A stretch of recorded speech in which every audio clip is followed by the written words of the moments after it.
Southern California. Are you ready for the ultimate horror and pop culture takeover? Creep IE Aftermath invades the Ontario Convention Center July 10th through the 12th with over 40 celebrity guests. Meet Brad Dourif, the legendary voice of Chucky, plus epic cast reunions from The Addams Family, Scary Movie, and Back to the Future. See Jamie Campbell Bower, Vecna himself from Stranger Things, and so much more. Experience over 200,000 square feet of spooky shenanigans, vendors, cosplay, panels, photo ops, haunts, and unforgettable scares. Get your tickets now before prices rise at creepiecon.com.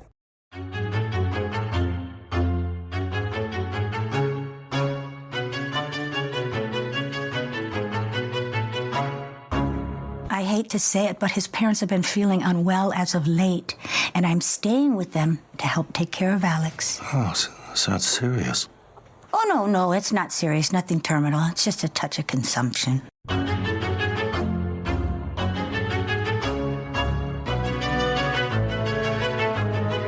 And welcome back to Horror Queers. We're talking, they elected a warrior and they got a wimp. We're talking, the LAPD is asking Los Angelinos not to fire their guns at the visitor spacecraft. You may inadvertently trigger an interstellar war. And we're talking, David, why did I just send my mother to Atlanta? And I'm Joe. And I'm Trace, and we're talking, welcome to Earth. Oh, God. Honestly, one of my least favorite lines in this entire movie. Oh, my God. Okay, so everyone, we are talking Roland, queer master. Do I want to say master? I mean, he doesn't really make good movies all the time, but he makes these kinds of movies. He does. This is the best one. We were discussing, yes, queer director Roland Emmerich's Independence Day. And Joe, I remember, like, the first time, I think both you and I are in the same boat where we both kind of wore out our VHSs of this movie as a kid. Yeah. I remember the first time I saw this movie, I mean, I would have been 7, maybe 8 years old, and I thought that was the funniest fucking line. I rewound my VHS to, if boomerangs existed back then. The digital one, not the actual boomerang. Oh, right. Yes. I mean, I played it so many times. It was absolutely, I think the only VHS, like, piece that I wore out more in my childhood was the dance scene of The Mask.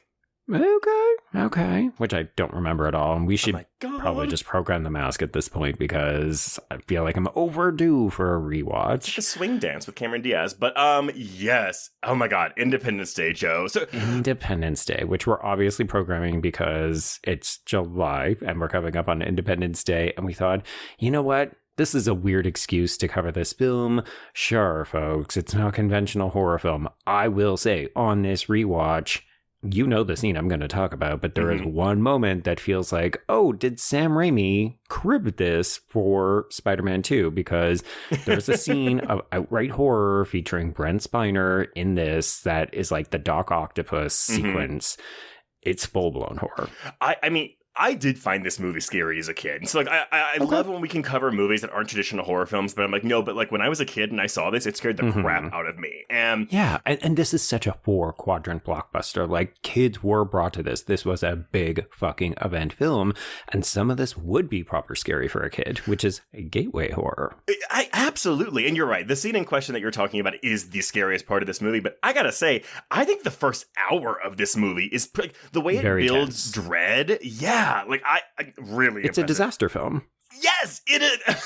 I'm so happy we covered the Poseidon Adventure a couple months ago because it really helped to prime us for the setup. Because Roland Emmerich and his co-screenwriter Dean Devlin did study 70s disaster films when writing this screenplay. You can tell. It totally makes sense. And honestly, very satisfying. Like, if this is the 90s equivalent to those 70s films that we talked about, then I like it. I mean, I would rather this than the 2006 Poseidon remake that we did an audio commentary on, where it was just like, oh, we see what you're trying to do, but you're not doing it as well.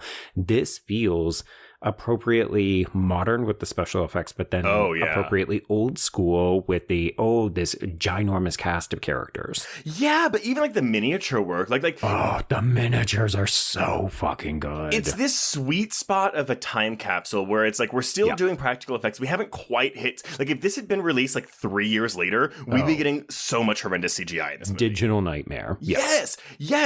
I mean, I balked when I first looked at the runtime for this when we were rewatching it, and I was like, She's long. She's a long one. 2.5 hours long. This flew by for me. Yeah.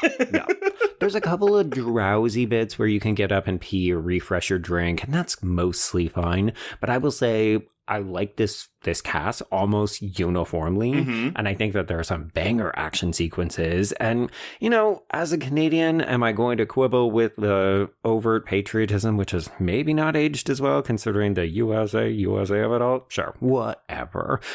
This is a really good time. This is just a fun movie.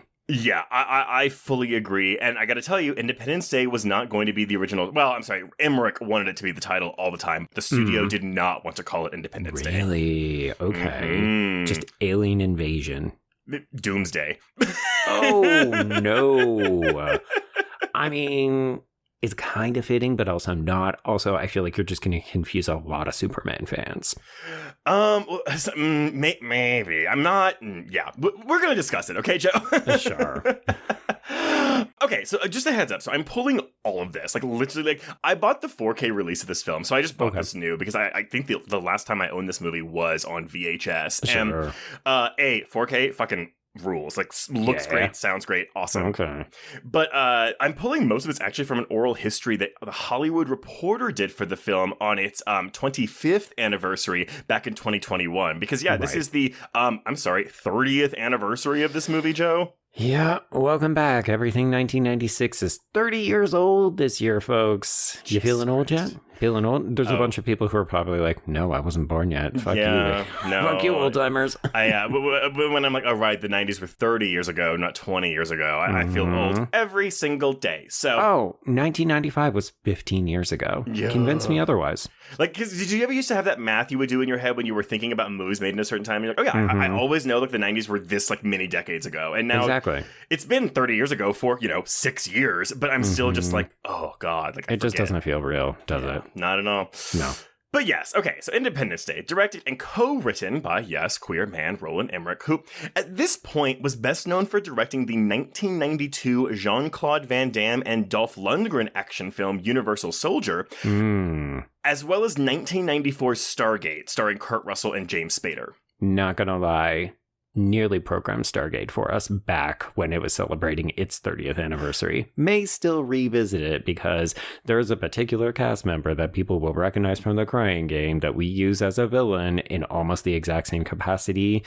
It is queerphobic. I gotta say, I have never seen Stargate in my life. I feel like I've always heard... it's a good time. I've heard good things about it, but weirdly enough, I'd miss, like, the whole, like, Dolph Lundgren, Jean-Claude Van Damme, like, era of, like, the late 80s, early 90s. Yeah, you're a little too young for that heyday. Yeah, but I had some friends a couple years ago who really were like, oh my God, you'll love the, like, last Universal Soldier movie from, like, it's like the fifth one or something from 2012. And I was like, okay, like, sure. So we just marathon, like, 3 Universal Soldier movies. And I gotta say, the last one from 2012, I think it's called Day of Reckoning. Fucking awesome movie. Didn't we discover that was done by the guy who did... It's John Hyams, who... Alive or Alone? Alone. Yes, that's exactly it. Yeah, and Sick, actually. Sick. Okay. Yep. Yeah. Anyway, tangent previous already. Episode. Yes. Oh my God. Yes. But after Stargate, Emmerich went for a meeting with Warner Brothers, whose suits wanted to make a movie about a prison escape starring Harrison Ford. And I was like, okay, so we just wanted to, like, do The Fugitive again, basically, is what we're doing. Or anticipate Con Air. Oh, maybe so. But they said the budget for this prison escape movie was going to be about $70 million. And when Emmerich walked out of that meeting, he was like, okay, a prison escape movie for $70 million? Like, apparently he had been wanting to do an alien invasion movie for a long time, and so when he had Warner Brothers saying, we'll give you $70 million for this movie, he was like, ooh, if I can, like, write an alien invasion movie that they'll want to do, but maybe they'll just give me that $70 million instead and not make me do this prison escape movie. Right. Also, I'm going to correct myself. I said Con Air, but I was definitely thinking The Rock. The Rock, yeah. I mean, they're a little entertaining. They're nearly the same. Yeah. Also, entertaining films. Oh, great movies. Love them both. But he went to the bookstore, he bought a copy of H.G. Wells' The War of the Worlds. There we go. Yeah. Read it. He was like, oh, this is pretty dated. And so he went to his frequent collaborator, Dean Devlin. Devlin, by the way, co-wrote the scripts for Universal Soldier, Stargate, and Independence Day. He would go on to direct Geostorm. Oh, no. I know. No. Now, this is Emmerich's account, though, of how he kind of came up with the idea to write Independence Day. Devlin's account, though, is that while they were doing press for Stargate, a reporter asked both of them, "Do you really believe that aliens built the pyramids?" And they both said no. Right. But Emmerich said, "But wouldn't it be the most exciting day ever if we woke up and there were 14-mile wide spaceships covering the sky?" Also, the answer is no, as this movie proves. I know! But apparently at that point, he leaned over to Devlin and was like, "Okay, I think that's our next movie." As they just lean into the mic, copyright, copyright, copyright. Now, here's some typical Hollywood business for you. Emmerich had heard through the grapevine that Tim Burton was shooting a movie very close to what Emmerich wanted to do, at least in terms of plot. And this movie Mars would Attacks? wind up being Mars Attacks, yes. Oh, man. I mean, kind of, but also no. Well, as we'll see, Mars Attacks did not do very well at the box office. It flopped, and I would argue it's because it came out just 5 months after Independence Day. Right, it looks like Burton is cribbing off of them. Mm-hmm. When actually it was already in production by the time Independence Day was in pre-production. Wild. Also, 96, coming in hot. Man. Emmerich then called up Lorenzo di Bonaventura, then an executive at Warner Brothers, to ask when Mars Attacks was coming out. And can I shoot under this? Let me see. Basically, and at the time, they were told, okay, it's going to be August of 1996. And of course, that was eventually pushed back, I'm assuming, because of Independence Day's release. I doubt that, or, I mean, we'll find out when the new physical media release comes out, but I'm wondering if Tim Burton had some issues with that film, because it is so stylized. Well, and then all those aliens are CGI, too, so... Right. Yeah. Mm-hmm. But Emmerich... Ack. Oh, I love it so much. Talk about a movie, by the way, that movie scared me more than Independence Day as a kid. I'm not going to lie, the thought of getting my head put onto a dog was never a possibility for me until that movie. They turn people into green and red skeletons. Yeah, great. Good times. Yeah. But anyway, so after hearing, okay, Mars Attacks, August 96, we just have to get our movie out before then. Sure. Emmerich got with Devlin to begin rapidly writing the script for what would become Independence Day. And the process, I mean, it sounds pretty fun. So they rented a house in Mexico, and basically they made 3x5 index cards for every scene of the movie, probably put them up on a little corkboard, like a murder board. Yeah. Again, watched a bunch of 70s disaster movies to get the basic blueprint for what their script was going to... So I love that they're just admitting, like, yeah, we kind of just copied the structure of those films. Yeah. You know what? Steal from the best, boys. Devlin would be the main writer, even though they both get a co-credit, while Emmerich was storyboarding in a separate room. And by the time they finished the script, they actually had the entire movie storyboarded already, and this entire process took about 3.5 weeks. Holy, that is impressive, because you know that they were knocking off at about 5 so that they could do margaritas on the porch and stuff. Right? That's what I'd be doing. Well, this is also why we don't write movies. That is very true. But they then sent the script to their agent, who immediately suggested, okay, wait. Don't bring this script to Warner Brothers. Let's auction this shit off. This is great. Ooh, yes. Mm-hmm. Get them feasting. Who wants it the most? Who's going to give us the most money? Yes. And so the proposed budget attached to the screenplay was $69.5 million. And yeah, I'm going to bet we can do better than that. It wound up in a bidding war between 9 studios, and the last 2 standing were actually Universal and 20th Century Fox. R.I.P. Yeah. Fox eventually won, and this is wild, as part of the deal, Emmerich was given final cut. Whoa, okay. Yeah. I mean, I don't know if you need it for this kind of movie, but still, when I hear it, it always feels like, oh, wow, we won something. Like, fuck you, studio. This is my movie now. Well, I'm also like, Emmerich's a German import, and he has made, 2 movies that did fairly well, but wouldn't, I don't know. I don't know if they would give the studio... You're not trusting the summer box office to him. Yeah, exactly. Like the summer tentpole release, right? There we go. Yeah. But he told the suits at Fox that Burton's Mars Attacks could not come out first. So they had to tie it into Independence Day. We're like, okay, we don't have like as ton of time, but the latest we can put this out is July, since that movie's coming out in August. So why don't we just tie it in Independence Day? Makes sense. Studio head Bill Mechanic, love that, told Emmerich that the title wasn't testing well and that they wanted to name the film Doomsday and open it on Memorial Day, so 2 months earlier instead. Oh, 2 months earlier for this ginormous film? Okay, sure. And again, because remember in our episode of The Mummy, like May, I guess Memorial Day is the end of May, like the official start of summer movie season, I guess. But like May isn't like the start of summer until The Mummy comes out in 99 and knocks that out of the park. Yeah. It's very much we're into June, but really things are kicking off in July. Yeah. But Emmerich basically told him, like, tough luck. It stays Independence Day. It will be released on Independence Day. And also, I have Final Cut, so what are you going to do? Which I was like, does that carry over to the title of the movie? Yeah, maybe. I don't know. But the reason, because remember the marketing for this movie? It was ID4. Yep. So they named it that because Fox didn't want to call the movie Independence Day because they were still hoping to change the title before the film actually came out. Like just quietly swap out the posters overnight when nobody's paying attention. We'll put the real title up. You know what? I'm thinking Cloverfield. A little bit. And basically, though, Warner Brothers owned the rights to the title Independence Day of a film from 1983, which was the same title.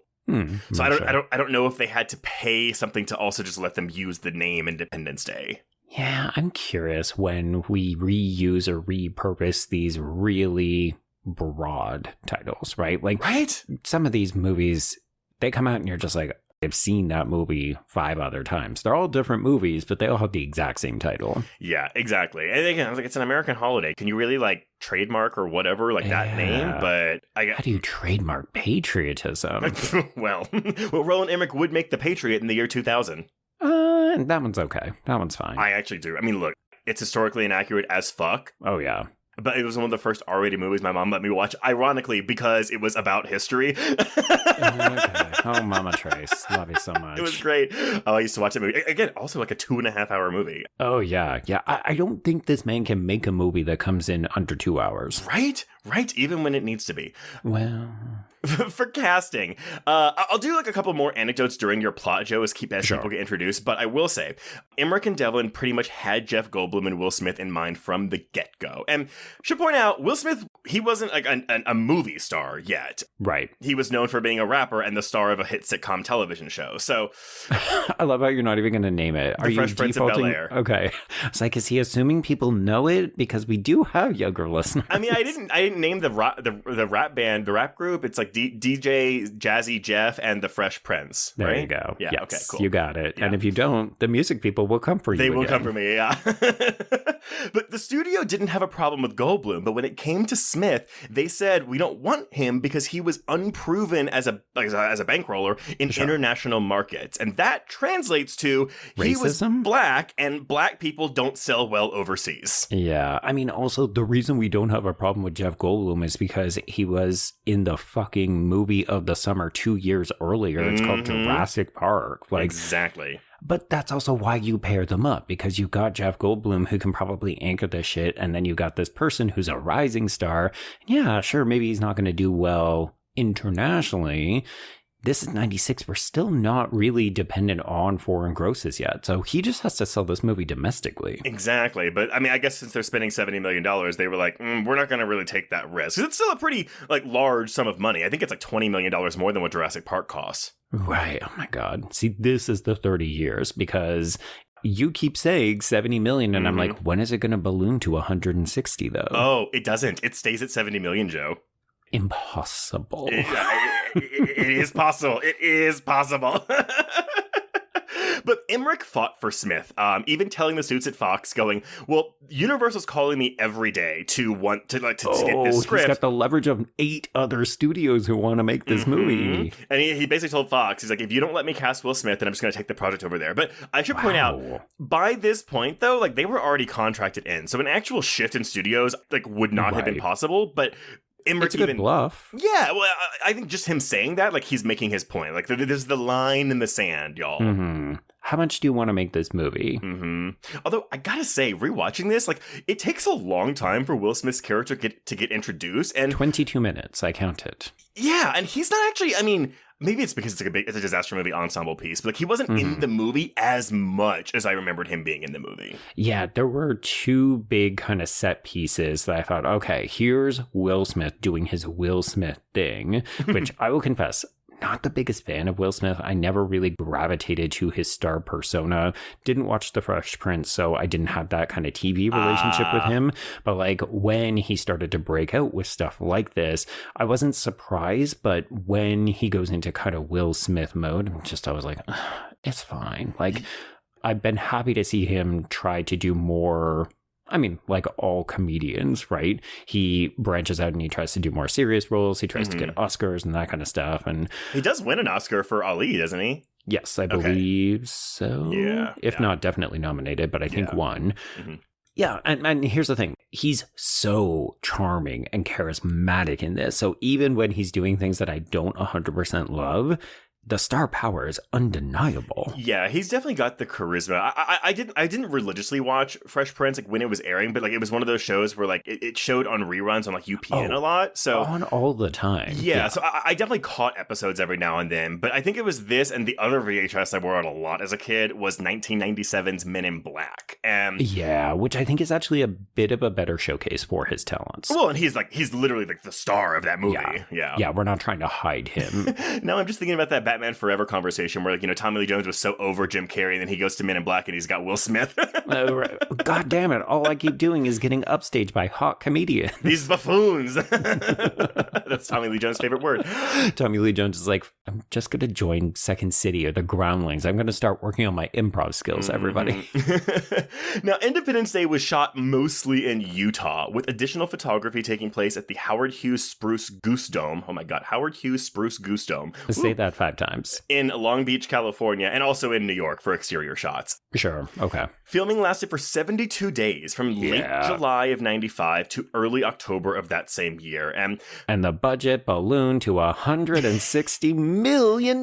Never did. The principal cast stayed in the town of Wendover, which is situated on the border of Utah and Nevada. So, I mean, it seems like they had like a space that they had in Utah where like they filmed so much. And I was like, doesn't seem like we're all over the world in this movie. But I'm like, well, but the principal cast is not in all those like exterior shots of like pandemonium. If you think about it, I'd be interested to see a breakdown, but I imagine a lot of this feels like we're spending time in LA, which was probably being doubled for, and then New York, which, you do the exterior shots, but then you can shoot all the interiors anywhere else. And then the rest of it is really Area 51 and the Mojave Desert. Yeah, pretty much. And God, that desert. Oddly enough, though, the first thing they shot was the last scene of the movie on the salt flats of Utah in 123-degree heat, which is 50.5 degrees Celsius, Joe. Okay. Yeah, that's going to be that's a hot day at the office. But apparently, so like they all had a tent set up off camera for everyone to gather in the shade. So this is like, you know, Vivica A. Fox, Will Smith, Margaret Collin, Bill Pullman. During the first rehearsal, Emmerich sent everyone, all the main actors, into the tent so the stand-ins could come out and they get all their lighting testing and shit done. Oh God, and those people just die of dehydration. And... Well, so here's the thing. All of a sudden, Will Smith walks back out and excuses his own stand-in and does the work for them to like relieve them from the heat. And wow. The other actors saw him doing that, and one by one, all of them came out of the tent. All of them were there in the burning heat, and it kind of just set the tone for the rest of the production, which was like, hey, this is not going to be a show of egos. We're all going to like suffer and enjoy this together. Okay. You know what? Making me respect Will Smith more. Yeah. As Emmerich commands the live action shoot, though, he also had multiple teams working in tandem to film the miniatures and other effects. And this was a grueling 9-month schedule for those teams. Yeah. Okay. Yeah. See, that's the thing is shooting with the people. Sure. That's going to be long no matter which way you cut it. That's the art of making a movie. But on a film like this, it's the FX work, it's the miniatures, it's all of that post-production stuff. Like that's where it's really difficult to cut corners and you need all of that time. And that's the thing, right? It's 2.5 months filming the actors, 9 months for the special effects. But I mean, this movie lives and dies on those special effects. Which, I mean, honestly, because I could probably like play this movie in my mind if pressed because it's just stored in the back of my memory somewhere. But even watching this, I was like, this is really impressive effects work. Yeah. And you know, when we get to the disaster porn segment, I was just like, and it holds up. It still looks so good. There's like the jankiest CGI kind of related shots is when we first introduce the alien spacecraft in Area 51. You can very clearly see it's not composited quite well, or not as well as everything else, but man, blowing up the White House, the Statue of Liberty on its side, all that kind of stuff, looks pristine still 30 years later. Yes, and these visual effects, it was led by Academy Award-winning visual effects supervisor Volker Engel, but I should point out his Academy Award was for this movie. Okay.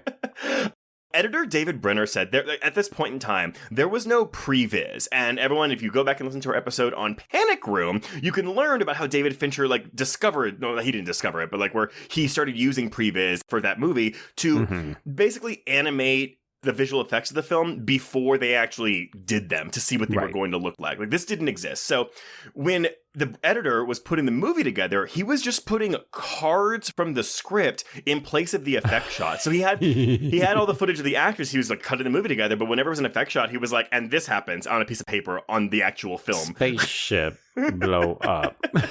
So he had that, and he had sound already, I guess, for the effects work as well. So he showed Emmerich the first cut, and when they got to the big destruction sequence where the aliens attack, Emmerich just fell onto the ground, and he was like, "Oh my god, how are we ever going to do this? Because we have a movie except for all these effect shots, which are a good chunk of the movie."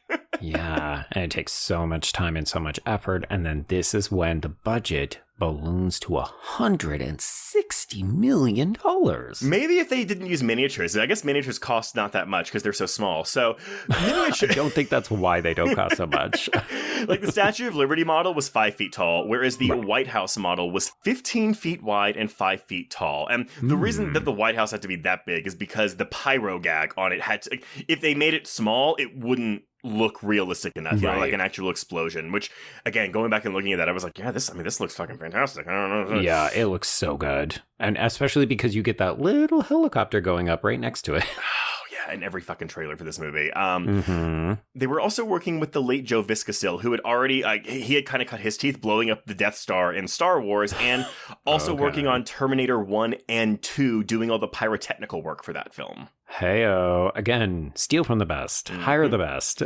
Blowing up the White House, though, that was something that Emmerich and Devlin wanted to highlight in the marketing campaign from the very beginning. And as we just said, I wonder if Fox was like, no, you got to keep that a secret. That's a money shot. No, it wasn't even that. The studio was nervous because in April of 1995, the Oklahoma City bombing took place. Yes. And so they thought if they were highlighting, the White House blowing up, it was going to seem insensitive. And I mean, had this come out after 9/11, that wouldn't have even been in the movie, probably. No, we would be. Yeah, we'd either be removing it, we would never even discuss it, or it would be Spider-Man original flavor where we removed the Twin Towers, right? Yeah. Now, Emmerich's defense to the studios, pearl clutching was, a human did that bombing. It wasn't aliens, so this isn't really relevant to us. So what they did was, though, they decided to cut a trailer with and without the White House explosion. And and then they tested it, right? No, this is the wild thing. They didn't test it. They just watched it. The suits watched both trailers, and they were like, fuck, yeah, it's better with the White House explosion. They were like, we don't even need regular people's opinions. We just need theirs, and all we have to do is sell them on it. Yeah. And so they did test it again just in case to make sure that they were fine, and they were. But they decided they would put this as the first commercial on the 1996 Super Bowl at the cost of $1.3 million, by the way. I mean, a steal, because that probably gives you 10 to 20 million alone, just on that shot. Yes, and if we have any sports fans out there, this is the one where the Dallas Cowboys defeated the Pittsburgh Steelers 27-17, capturing their 5th championship in franchise history. My favorite Super Bowl game. Seems nothing historical. But Emmerich said that, again, much like The Mummy, they were an unknown film up until that point, and then after that trailer aired, everyone was talking about Independence Day. Yep. I love the marketing, too. It's these fun taglines. We've always believed we weren't alone. On July 4th, we'll wish we were. Earth, take a good look. It could be your last. And don't make plans for August. Ooh, I like that one. Yeah. Okay. So when that Tim Burton movie comes out, you're not going to be able to see it.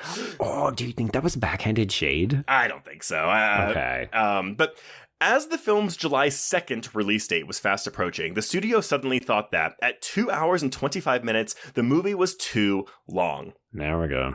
Now, Emmerich... Too bad, motherfuckers. I've got a final cut. Well, and I gotta say, because this 4K came with the extended version of this movie, which I had never seen before, because clearly I haven't watched this movie since VHS.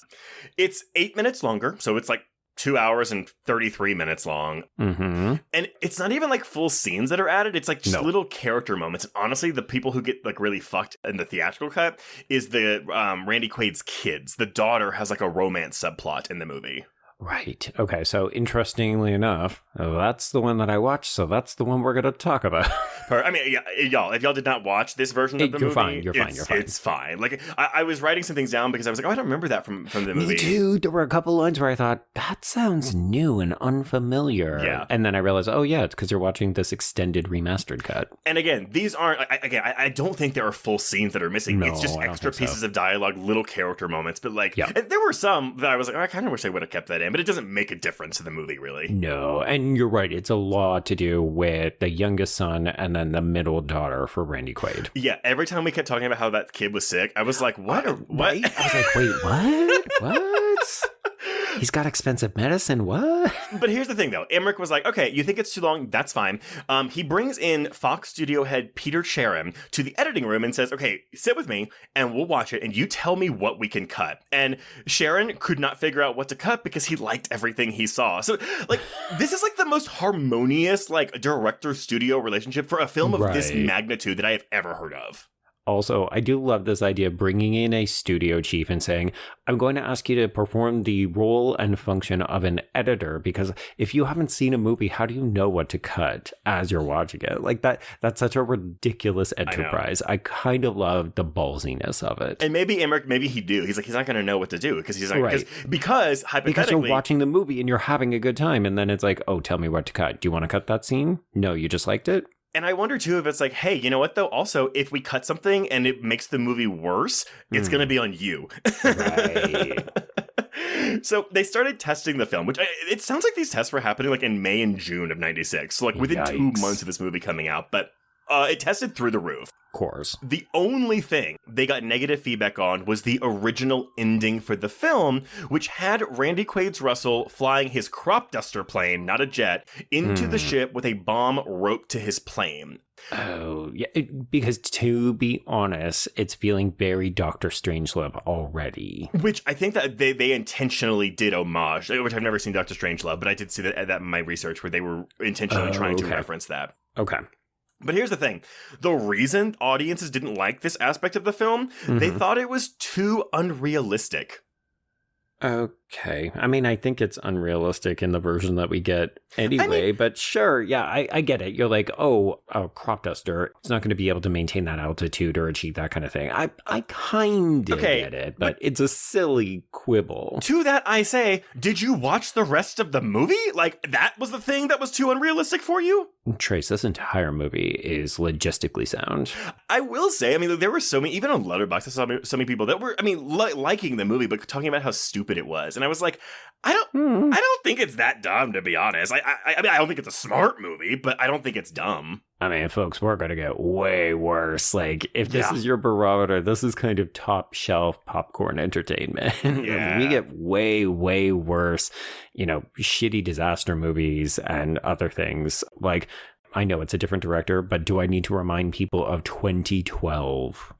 Is that a different director? I thought it was Roland Emmerich too. Oh, maybe it is. I thought it was Wolfgang. Oh, no. But actually, Roland Emmerich should have done the Poseidon Adventure remake. That would have been great. Oh, 100%. To the point that I think we brought it up in Poseidon in our audio commentary. Wait, I'm looking. So after this, the first thing Emmerich does after this is Godzilla. Then it's The Patriot. Then it's The Day After Tomorrow. Then it's 10,000 BC, which I've heard is dog shit. And then 2012. Okay. And then he does a William Shakespeare movie called Anonymous that I've heard is actually pretty decent. Oh, yeah. Mm-hmm. White House Down. Ooh, Stonewall, which, I mean, that's him finally being like, I'm a queer man and I want to tell this very important story. I'm just going to do it very, very badly. Yeah, he's going to whitewash everything about the Stonewall story. Yeah. Okay, so here's the thing. So going back to the testing, though. So the movie was already testing in the low 90s, which is like, hey, that's great. Like, like you're making all the money. Yeah. But so the studio didn't want to fork over the cash to reshoot the movie. But they finally relented and gave Emmerich 1 day to do reshoots. And apparently the reshoots were 2 or 3 scenes they had to do and 16 shots they had to exchange. They added the story to Quaid's character where he ends up getting recruited as a pilot. So he comes back. So all of that stuff where he joins into the army stuff, that was the reshoots. Okay. Yeah. And you're right. It's 1 or 2 scenes. It's him and Adam Baldwin. That's about it. Yeah. And then they also, this is the weird phrase, they quote unquote upped his story about the alcoholic father who is searching for redemption. So I don't know, maybe like the diner scene is something where they added it in. I'm not really sure, but it could just be him and Miguel fighting a little bit more, just really, hitting that emotional beat so that it really hurts when dad sacrifices himself for the kids, but also humanity. But here's the thing, Joe. So after they did these reshoots and they tested it again, the test scores went up to 98. Jesus God. Okay, wow. Here's the thing. This movie is very sentimental, but it's also the exact kind of schmaltzy shit that people want. And especially if you can package it into a popcorn summer blockbuster. It's like, you're going to feel good. You're going to get your action quotient. And I imagine that those are things that help to really sell the film. Sorry to generalize, but probably to women and like families and that kind of stuff. And that's how you make a film that goes beyond just, oh, this is for the boys, to full 4-quadrant blockbuster. Well, and I think that's also where like the cast is coming into play, because I mean, like, you have Will Smith bringing in that demographic. Vivica A. Fox would have been known for some she was actually a soap actress at the time, so actually women would have known her from The Young and the Restless. But yeah, I don't know. But here's the thing, though. So this like final test was 2 weeks before the release of the film, and Fox was freaking out because by the time they finished the final cut, they were shipping the movie to theaters 4 or 5 days before it got released, which at the time was a real risk because you sent prints in the mail to all the theaters. Right. Yes. Yeah. But anyway, it made it clearly. Independence Day opened on July 2nd, 1996, a Tuesday, where it earned $11 million. Oh, it was just Tuesday night, by the way. So it was like the Tuesday night previews. But right. It earned $11 million that night alone. And at that point, the biggest like preview night for a film was Die Hard 2, with $3.7 million. Ooh, so we are breaking box office records. Yeah, so it's not only breaking a 6-year record, we are like blowing it out of the water. Right, yeah. Yeah. The next day, Wednesday, July 3rd, the film officially opened to the public with $17.4 million, and it continued to break records with each passing day. And its official opening weekend gross, so just the Friday to Sunday span, was $50.2 million, making it the second highest opening weekend of any movie, only behind the previous year's Batman Forever. But I feel like, again, if they actually just opened it on Friday, it would have beaten that record. Yeah, probably. But its first week total was $104.3 million.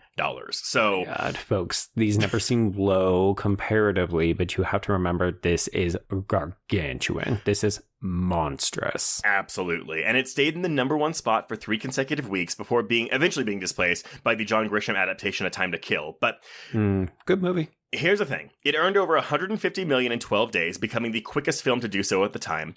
It ended its theatrical run with a domestic gross of $306.1 million. And here's the kicker, an international gross of $511.2 million. Yeah, because the reality is that even if you are scared of Will Smith because he doesn't have the credibility, or you're afraid that the world is racist, which, spoiler alert, we all already knew, unfortunately, yes. But you surrounded him with other people. Like, you're right. I don't think this is a Will Smith movie. He's definitely an integral part of it, but you have surrounded him with other people who are going to help to prop the film up in the eyes of anybody who would say, ooh, I don't like it because I'm a big racist. Exactly. But its worldwide total gross was $817.4 million, and this was the second highest worldwide gross, only behind Jurassic Park. There we go. So, I mean, it's a thing where, cause I feel like, I don't see a lot of people talk about this movie that much nowadays, but like, just to put that into context of how big this movie was, and it continues. So, because these were the days when movies didn't just come out on home video like a month after their release, no. Fox spent an additional $30 million on a 6-week marketing campaign for the home video release, which was scheduled. Because you're going to make probably just as much money. Well, yeah, but I'm like, okay, $30 million on the home video marketing alone, not just the theatrical marketing. Yeah, that's big. And they released it the week before Thanksgiving on November 22nd, 1996. Well done. Well chosen. Yep. It sold 22 million copies in North America, becoming the best-selling live-action video of the year. And I look at these stats. This is wild. It remains the 7th most-selling VHS of all time. Okay. across all physical media sales, so VHS, DVD, and Blu-ray, Independence Day ranks 14th.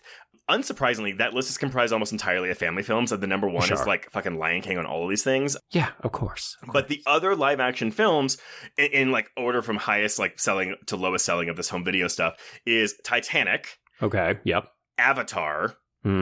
Jurassic Park. Yep. Spider-Man.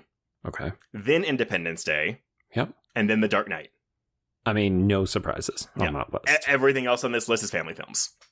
Yeah, of course. Yeah. Critical reception was mixed positive. We are looking at a 69% on Rotten Tomatoes, but CinemaScore audiences gave this an A because obviously this is a crowd pleaser.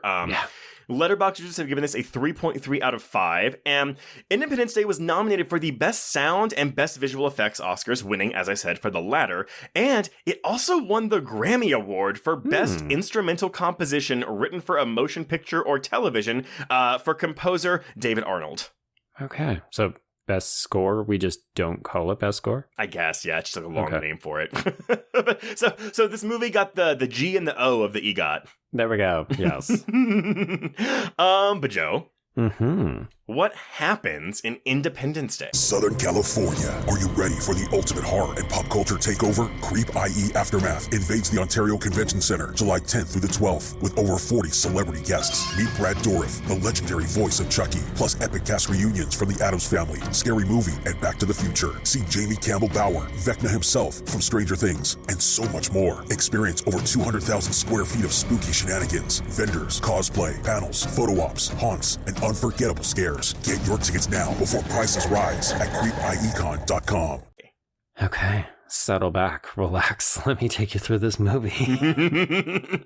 So, Trace, the film begins on July 2nd as a large spaceship passes over the 1969 plaque on the moon, and it is making its way to Earth. I think this is this is an ominous opening scene. Like I remember the first time I saw this as a kid, I was just like this. I got chills because I was like so scared. It's awe too, right? Like the scope is already otherworldly, which of course makes sense. We're dealing with aliens. We're never trying to hide that fact, but I feel like we're used to seeing things where the aliens slip in the back door, you know? It's secret alien invasion films, and this is very much, I mean, we literally make a joke about it in the faculty, right? Yeah. We're blowing up the White House. I love how, I was going to say, like, the movie gets right to it, even though the big disaster moment takes place 50 minutes into this movie's runtime, which, again, it's so funny when we're talking about the Poseidon adventure. It's like, oh, that's 45 minutes, and then Poseidon's like, oh, that's 16 minutes before the disaster happens. So yeah. I really think, like, again, that character work, while thin, because we have such a large ensemble of people, I think it's really important we have those 50 minutes to spend with these characters. Me too. And the temptation to cut it back to something like Poseidon and then not fucking care about any of these people. I mean, we should note this movie also has a very small body count for people we actually know. We're wiping out a lot of the world's population, but not anyone in the principal cast. Like, we basically kill one or two people. Yeah, I was so sure that David's dad, the Judd Hirsch character, Julius, was going to die. We didn't mention this, but have you seen Independence Day Resurgence? I have not. I just kind of actively stayed away from it. Yeah, I saw that in theaters. Look, it's dumb. It's best viewed not as a sequel to this movie. Oh, okay. Is it entertaining at all, though? It is entertaining. It is dumb. Like, whatever people are saying, this movie's dumb, that movie is, like, mind-bogglingly stupid. And it does some things that I really hate. Like, Bill Pullman is kind of like an alcoholic in that movie. And he, of course, he does the self-sacrifice at the end. He does the Randy Quaid. I know. They kill the Margaret Collin character off-screen between films so that they can because they couldn't get her back, I'm sure. No, because they wanted Jeff Goldblum to be in love with someone who was more famous, who is Charlotte Gainsbourg in that movie. Lars von Trier regular. Come on. Then they have Vivica A. Fox show up for a scene and a half before killing her off in the opening disaster sequence. Boo. Yeah. But we do get a giant CGI Queen Alien rampage in the last 15 minutes of the movie. How bad's the CGI? Oh, it's bad. But again, in no world would I ever call Independence Day Resurgence a good movie. And it, as a sequel, I think it kind of shits on the original film. Emmerich did say that the problem was that Will Smith didn't want to return because they do kill him off between films. And he said that he was so shocked by that he just cobbled together a script, but like his entire Smith's character his plan fell apart. Yeah, it all fell apart. And so he I don't know, maybe then don't make the fucking movie. Oh, wait, IP is king. What am I even talking about? Yeah. Oh, but they do bring back Dr. Oken, who they miraculously retcon into being alive in that movie. Okay, no. This is sounding like a hot piece of shit. No, thank you. But here's the thing, Joe. This movie may not have an explicit queer component. They make that character gay with a husband in the sequel. Of course they do. Here's the thing. I was actually going to suggest he has a queer coding element to him. There's nothing demonstrable, but I was like, man, I'm getting queer vibes from this scientist. But, okay. Yeah. I'm going to continue on. I've got one thing I would like you to look up for me, Trace. Uh-huh.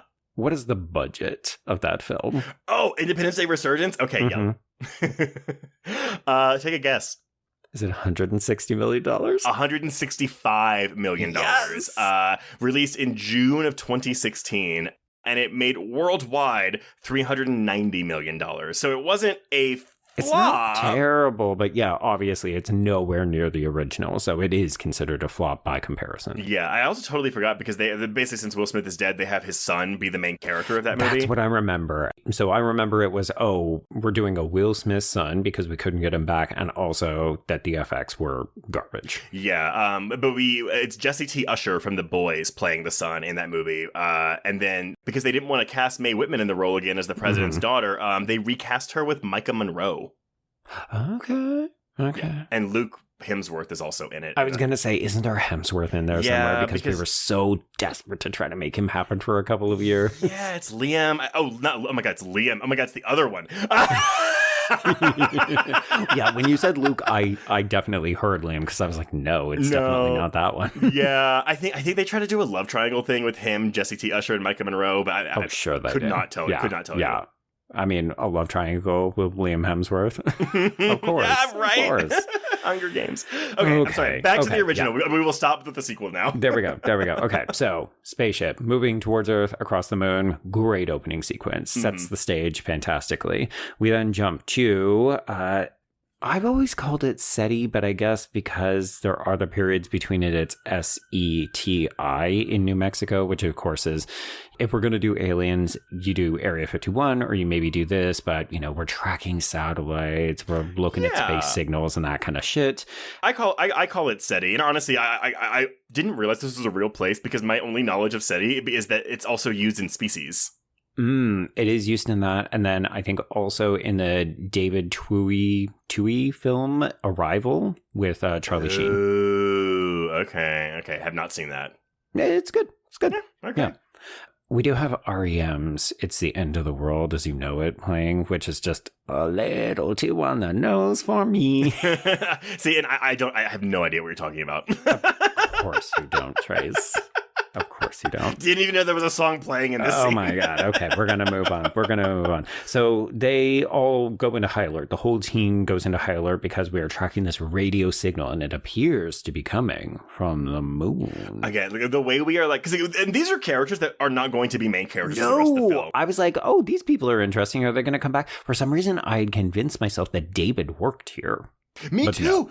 Honestly, the other movie that I think does this kind of opening really, really, really well is Deep Impact, the one where it's the not Armageddon comet movie, but like Elijah Wood discovers like the comet, and like it's like, but like the guy that's gonna go warn the world, like, oh my God, it's gonna hit us in like a year, and we have to plan. He like gets in a car crash and dies, so the world doesn't find out about the comet until like way later. I haven't seen Deep Impact in so long. Oh man, I did see that in theaters, and my 9-year-old ass cried. Cried. Taya Leone on the beach. Oh my God, waterworks. Yeah, that and Armageddon, 1-2 punch. Yeah. And I can guarantee you that those two movies, Deep Impact and Armageddon, they were greenlit because of the success of Independence Day. Oh yeah. This movie kicks off a ton of shit. Mm-hmm. Okay, so we cut to Space Command, i.e. the Pentagon, and this is where we are introduced to General William Gray, who is played by the one and only Robert Loggia. He's great. One of the casualties of having so many characters in this movie is that he just gets to stand around and scowl a bunch, but He's really great at it. Yeah, and honestly, I thought for sure he died in this movie, but I was getting him confused with Rod Steiger's general in Mars Attacks, who does get killed by a severed alien hand or something. I mean, it feels like that movie is a commentary on this character for sure, or at least that character from that movie. Even though they had no idea what the other one was doing. I mean, here's the thing. Like, if you look at the Wikipedia page, you can see that Robert Loggia apparently based this character on like a bunch of famous like movie and real life historical figures, and I'm willing to bet that Mars Attacks is doing the exact same thing, so that's why they seem so similar. Yeah, because Mars Attacks acts as a parody also of 50s sci-fi movies. So I mean, yeah. Yeah, makes sense.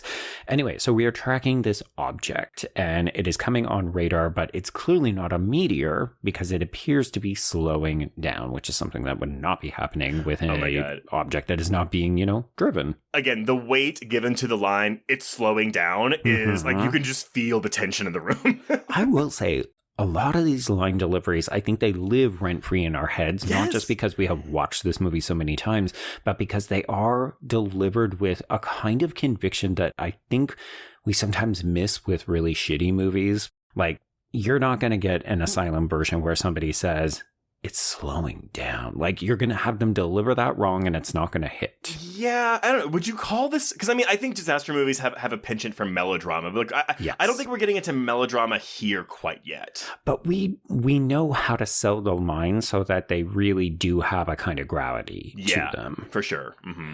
Okay, so I love this kind of fake out. We have General William Gray saying, get me the Secretary of Defense. And we cut... and it's Bill Pullman. So you think he is the Secretary of Defense, but then we immediately make it clear he is actually President Thomas Whitmore. Yes. So here's the fun fact of casting about this thing. So the original idea in the screenplay was to portray the president as a villain, and it was going to be a twist that he's heroic when he gets in the plane at the end of the movie. No, don't like it. But that's why the original casting choice for this role, Emmerich and Devlin were pushing so hard for Kevin Spacey. Ooh, I just had a shiver. Yeah, so here's the thing. He had just done The Usual Suspects. And basically, they told Fox, they were like, look, we can get Kevin Spacey for $200,000 right now, but he's going to win that Oscar for The Usual Suspects. And after that, he's going to cost $2 million. And the studio executive said, and I quote, Kevin Spacey will never win an Oscar in my lifetime. And that person went on to eat a shoe. Yeah, and everyone, so Kevin Spacey did win the Best Supporting Actor Oscar for The Usual Suspects and the Best Actor Oscar for American Beauty. So when they wound up casting Bill Pullman, it changed the whole character, making the president a guy who was trying to do well, but also trying to compromise because he's not a war hero, but he's been in... He's not a war hero. Yeah, he was a pilot in the Gulf War, but apparently, like, as president, a good chunk of the country views him as a wimp. Like, he's not the brave warrior they thought he was. Yes. Don't mind, I quoted off the top. Yeah. So he is struggling in the ratings. He does have a wife, because of course you could never have a single president. That doesn't make any sense. So we have First Lady Marilyn Whitmore, who is played by the marvelous Mary McDonnell, who is not good enough to do in this movie, but it's fine. And so when I was a kid, her death made me I cried so hard. And it's really good. Yeah. I guess because I was like, oh, what if it's my mom? Because she has nothing to do in this movie. No. She's just taking calls from Bill Pullman, like, okay, I'll leave when I can. It's very much like, this is why you don't send your wife on a work trip, because if anything happens, like aliens invade, you could be separated and she could die. Yes, and she does. And she does. It's especially painful because she doesn't just die in the attack like you think she might, the helicopter never checked in, the place was destroyed or whatever. No, it's not that. We find her, and then she dies. Yeah, because Mary McDonnell, she's probably best known for Battlestar Galactica, right? At this point, yeah. Yeah. Scream 4, yes, obviously, but nobody's remembering her for that. Oh, trust me, we are all remembering her line delivery of, I have scars too, But here's the thing, she did have scars. She did have scars. No, she's fine in this movie. She is warmth, right? Like, she's a character that we don't actually know anything about, but the performance is good enough that when she dies, we feel something. Oh, I gotta say, I did not know this because I've never seen Kevin Costner's Dances with Wolves, but she is the female lead of Dances with Wolves. No. And she was an Oscar nominee for that performance. Okay. Yeah. I haven't seen Dances with Wolves in many years. Yeah, I've never seen it, period. It's fine. You know what? There's other better prestige Kevin Costner films you could watch if you really want to go for that. I think, honestly, like Kevin Costner, I mean, it's not that I don't like Kevin Costner, but it's like, none of his films gravitate to me. Like, you're not seeking them out. No, not at all. Not at all. I love a good Robin Hood Prince of Thieves. Love it. Yeah, never. I hate Robin Hood stuff, so no. Oh my God. Okay. I know. It's a spoon, you idiot. Anyway. Okay. Wait, is it Robin Hood Prince of Thieves, or are you talking about Robin Hood Men in Tights? I mean, yes, always and forever, whenever I can. That's not Kevin Costner. It would hurt more. Okay. It's fine. So, in the morning, we're introduced to communications director Connie, or Constance, who is played by Margaret Collin. This is where I get up on my soapbox and say she was in this great 2-season sci-fi wonder called Now and Again. It's basically like a remake of, I think the $64 million Man or $64,000 Man. So her husband is a regular like fat guy who dies in an accident, and then the government takes his brain and puts him into the body of a much like hotter younger man played by Eric Close. And then we try to send him on missions to save the world, but he keeps wanting to just go back and check on his wife and his teenage daughter. So it's like action episodic based, episode by episode, but then also this really heartfelt family drama, and she's so good in it. Well, I gotta say, because that show aired at the same time as this other show called Once and Again with Celia Ward. And yes, which is also a really great show, but that one's just a straightforward melodrama. And I've said this before, like my dad hated Once and Again because he thought that it was lit too dark. He always called it the dark show. And but so literally my mom was like, "Oh, do you want to watch Now and Again?" He was like, "Is that a dark show or is that the good show?" But I gotta say, so rewatching this, I was like, is Elizabeth Perkins in this movie? And I didn't realize that. Like, what is going on? No. Not dissimilar looking, for sure. Not dissimilar looking. Trust me, there are Reddit threads about how they look alike, so I'm not alone in this statement. Okay. I know Margaret Collin primarily as being the mother of Leighton Meester in Gossip Girl. Oh, yes. Yeah, and she does show back up in that reboot, actually. Yes, she does. Mm-hmm. Yeah, but anyway, she's an interior designer or something, right? Yeah, I love this Connie character. I really like. Even as a kid, I really liked her.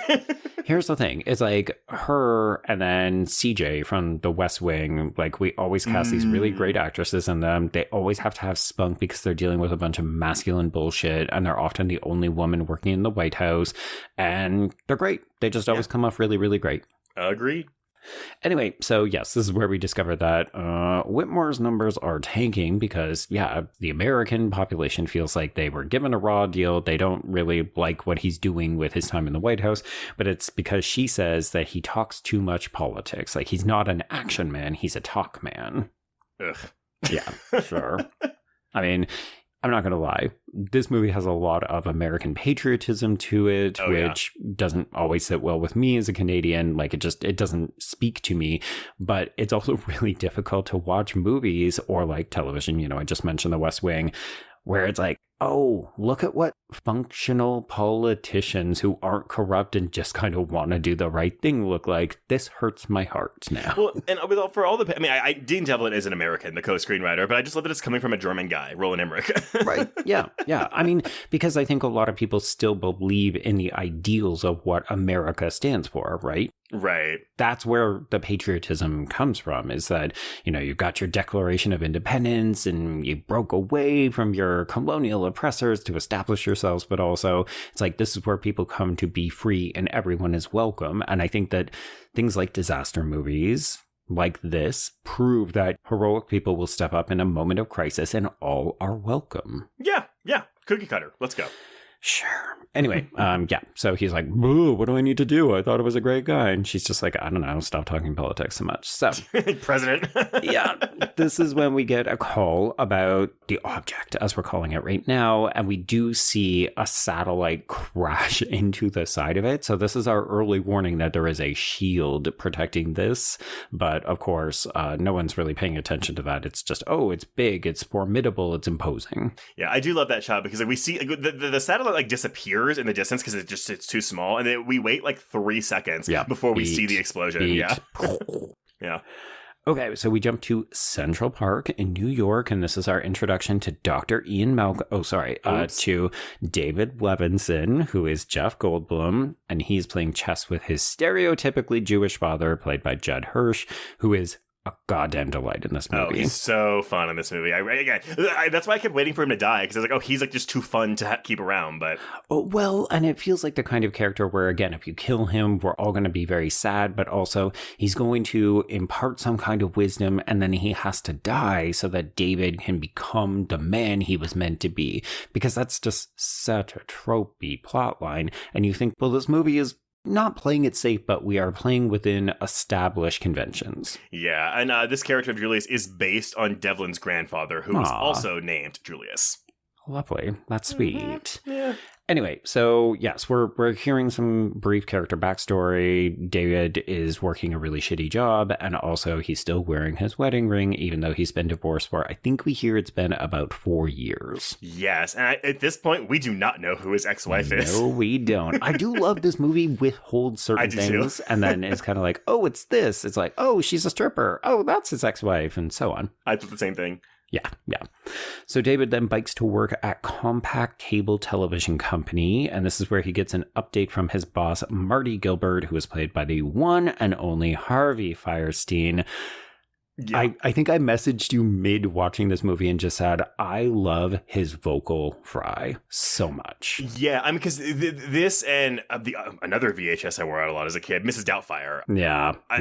I knew him so well, which is wild considering he goes on to, be like a Tony Award, I think a Tony Award winner for Hairspray, but has to be. Yeah, but yeah, love this man, love this performance.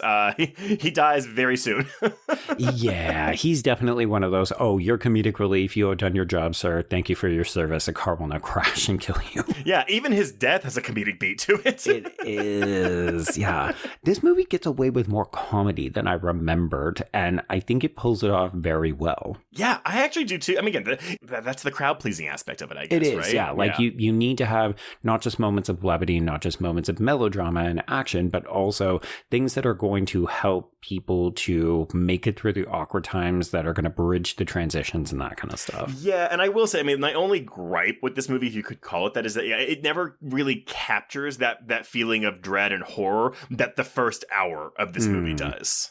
Yeah, to me, it becomes inevitable. It's just a matter of how do they find a way to break through the alien superior technology. But I do think up until we get to the disaster porn of it all, like, the movie is genuinely tense and unexpected. And it's just a really good ride.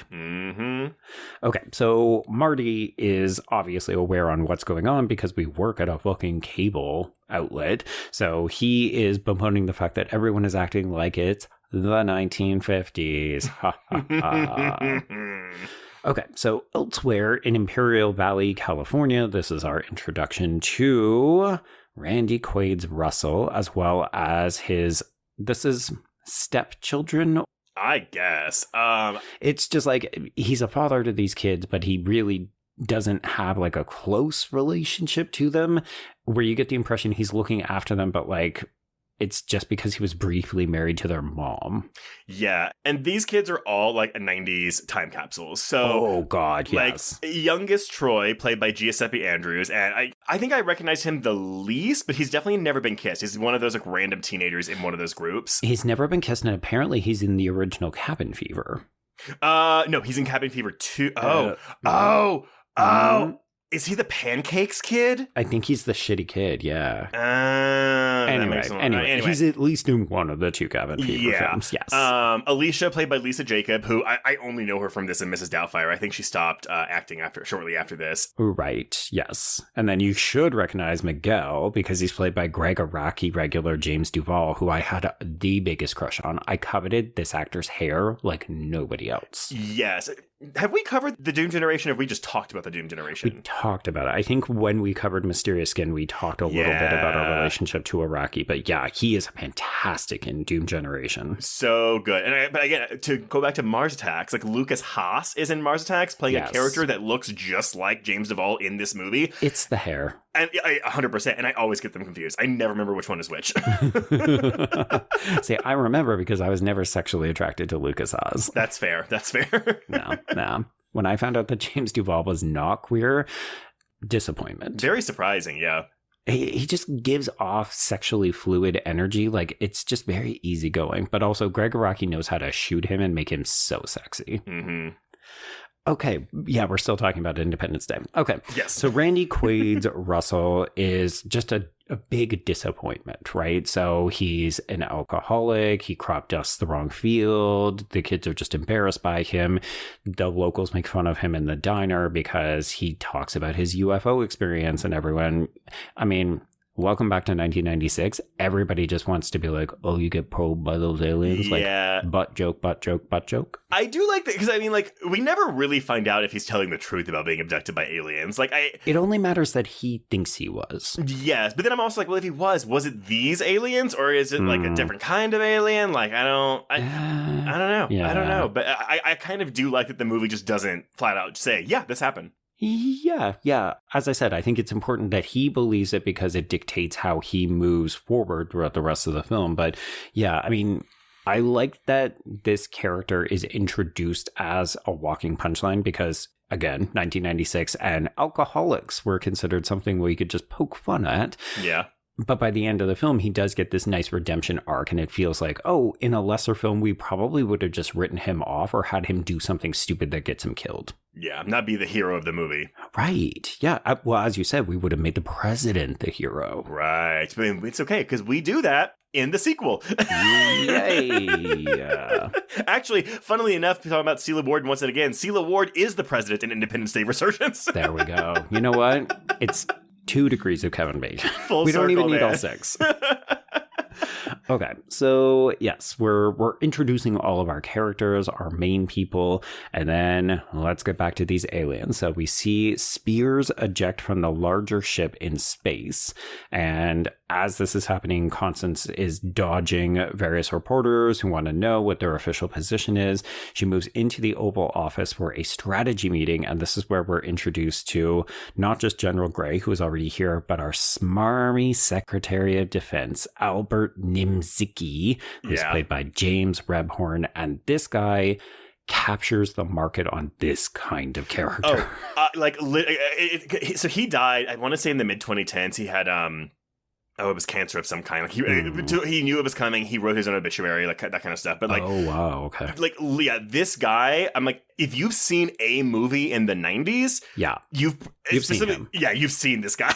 Yeah, and the funny thing is that, like, normally for a character like this, I would say, oh, he's got a really punchable face, or he kind of looks smarmy or rodenty or something. And this is just a generic white guy, but he always plays these characters where they're either hiding something, or they're doing something a little bit shady and duplicitous, or they're just being a general obstacle to the people that you really like in a movie. And you're like, that guy, like, he is such a memorable character actor for this particular role. But at the same time, like, I am shocked that we don't kill this character in this movie. No. But he, I mean, I guess his death is him getting fired, but still. I mean, I did write in my notes, imagine getting fired at this point in history. Right?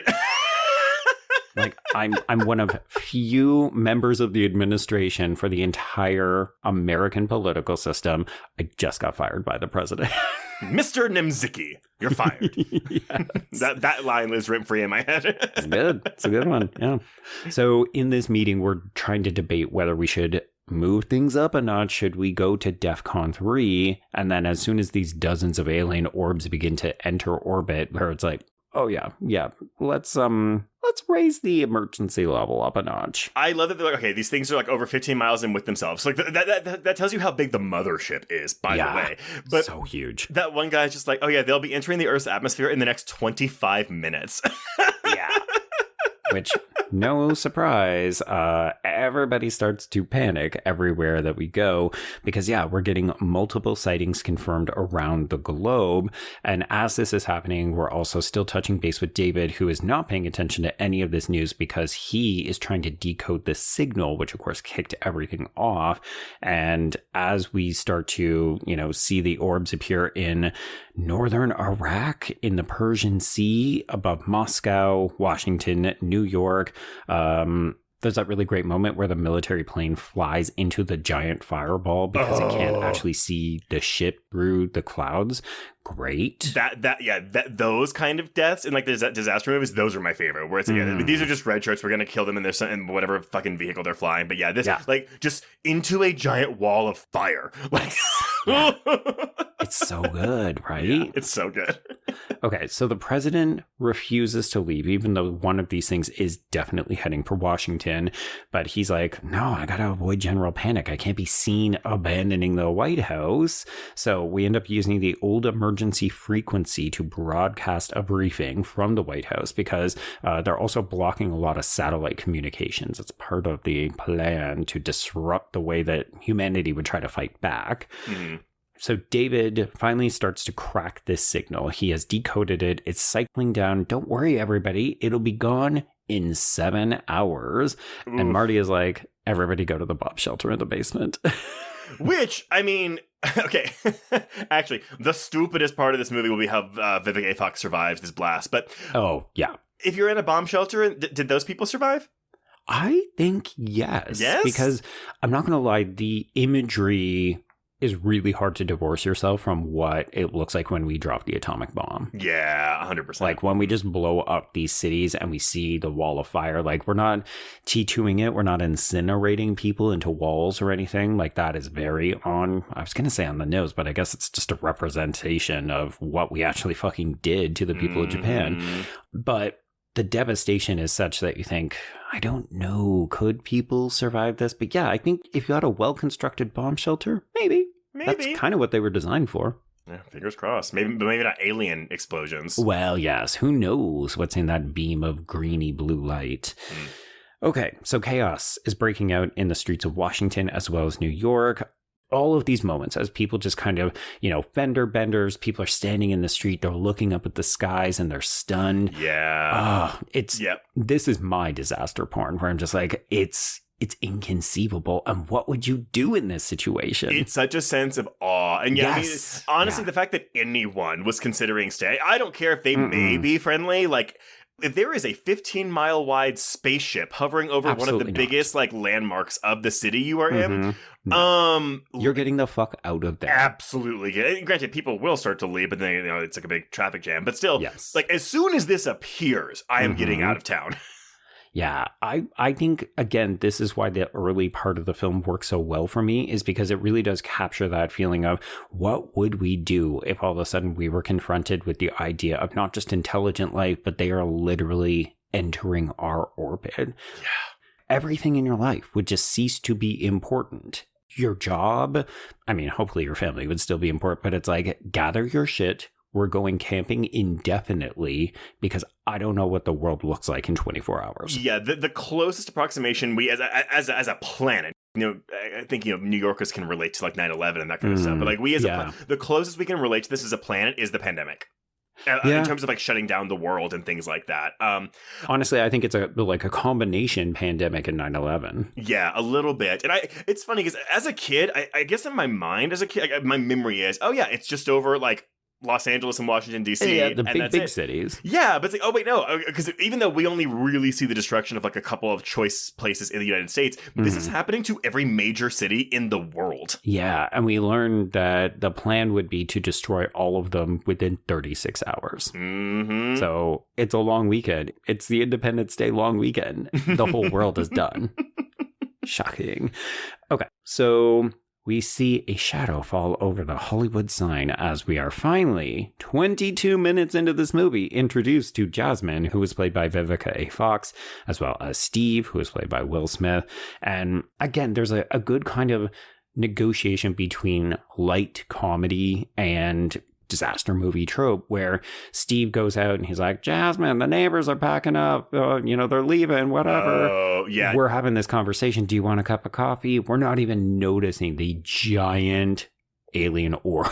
Yeah, I think because it's when Smith he's reading the newspaper and like just out of focus, like because we kind of changed profile views of him a couple times, and out of focus in the background, you can just see his neighbors all like loading up their cars, and like and the score has a kind of like low hum to it. It's just instilling this sense of dread that is so fucking palpable. I love it so much. Yeah, but it's also kind of funny, right? Because you're just like, pay attention. How are you not noticing what is going on in the world because you were having like a late day fuck session before you got out of bed?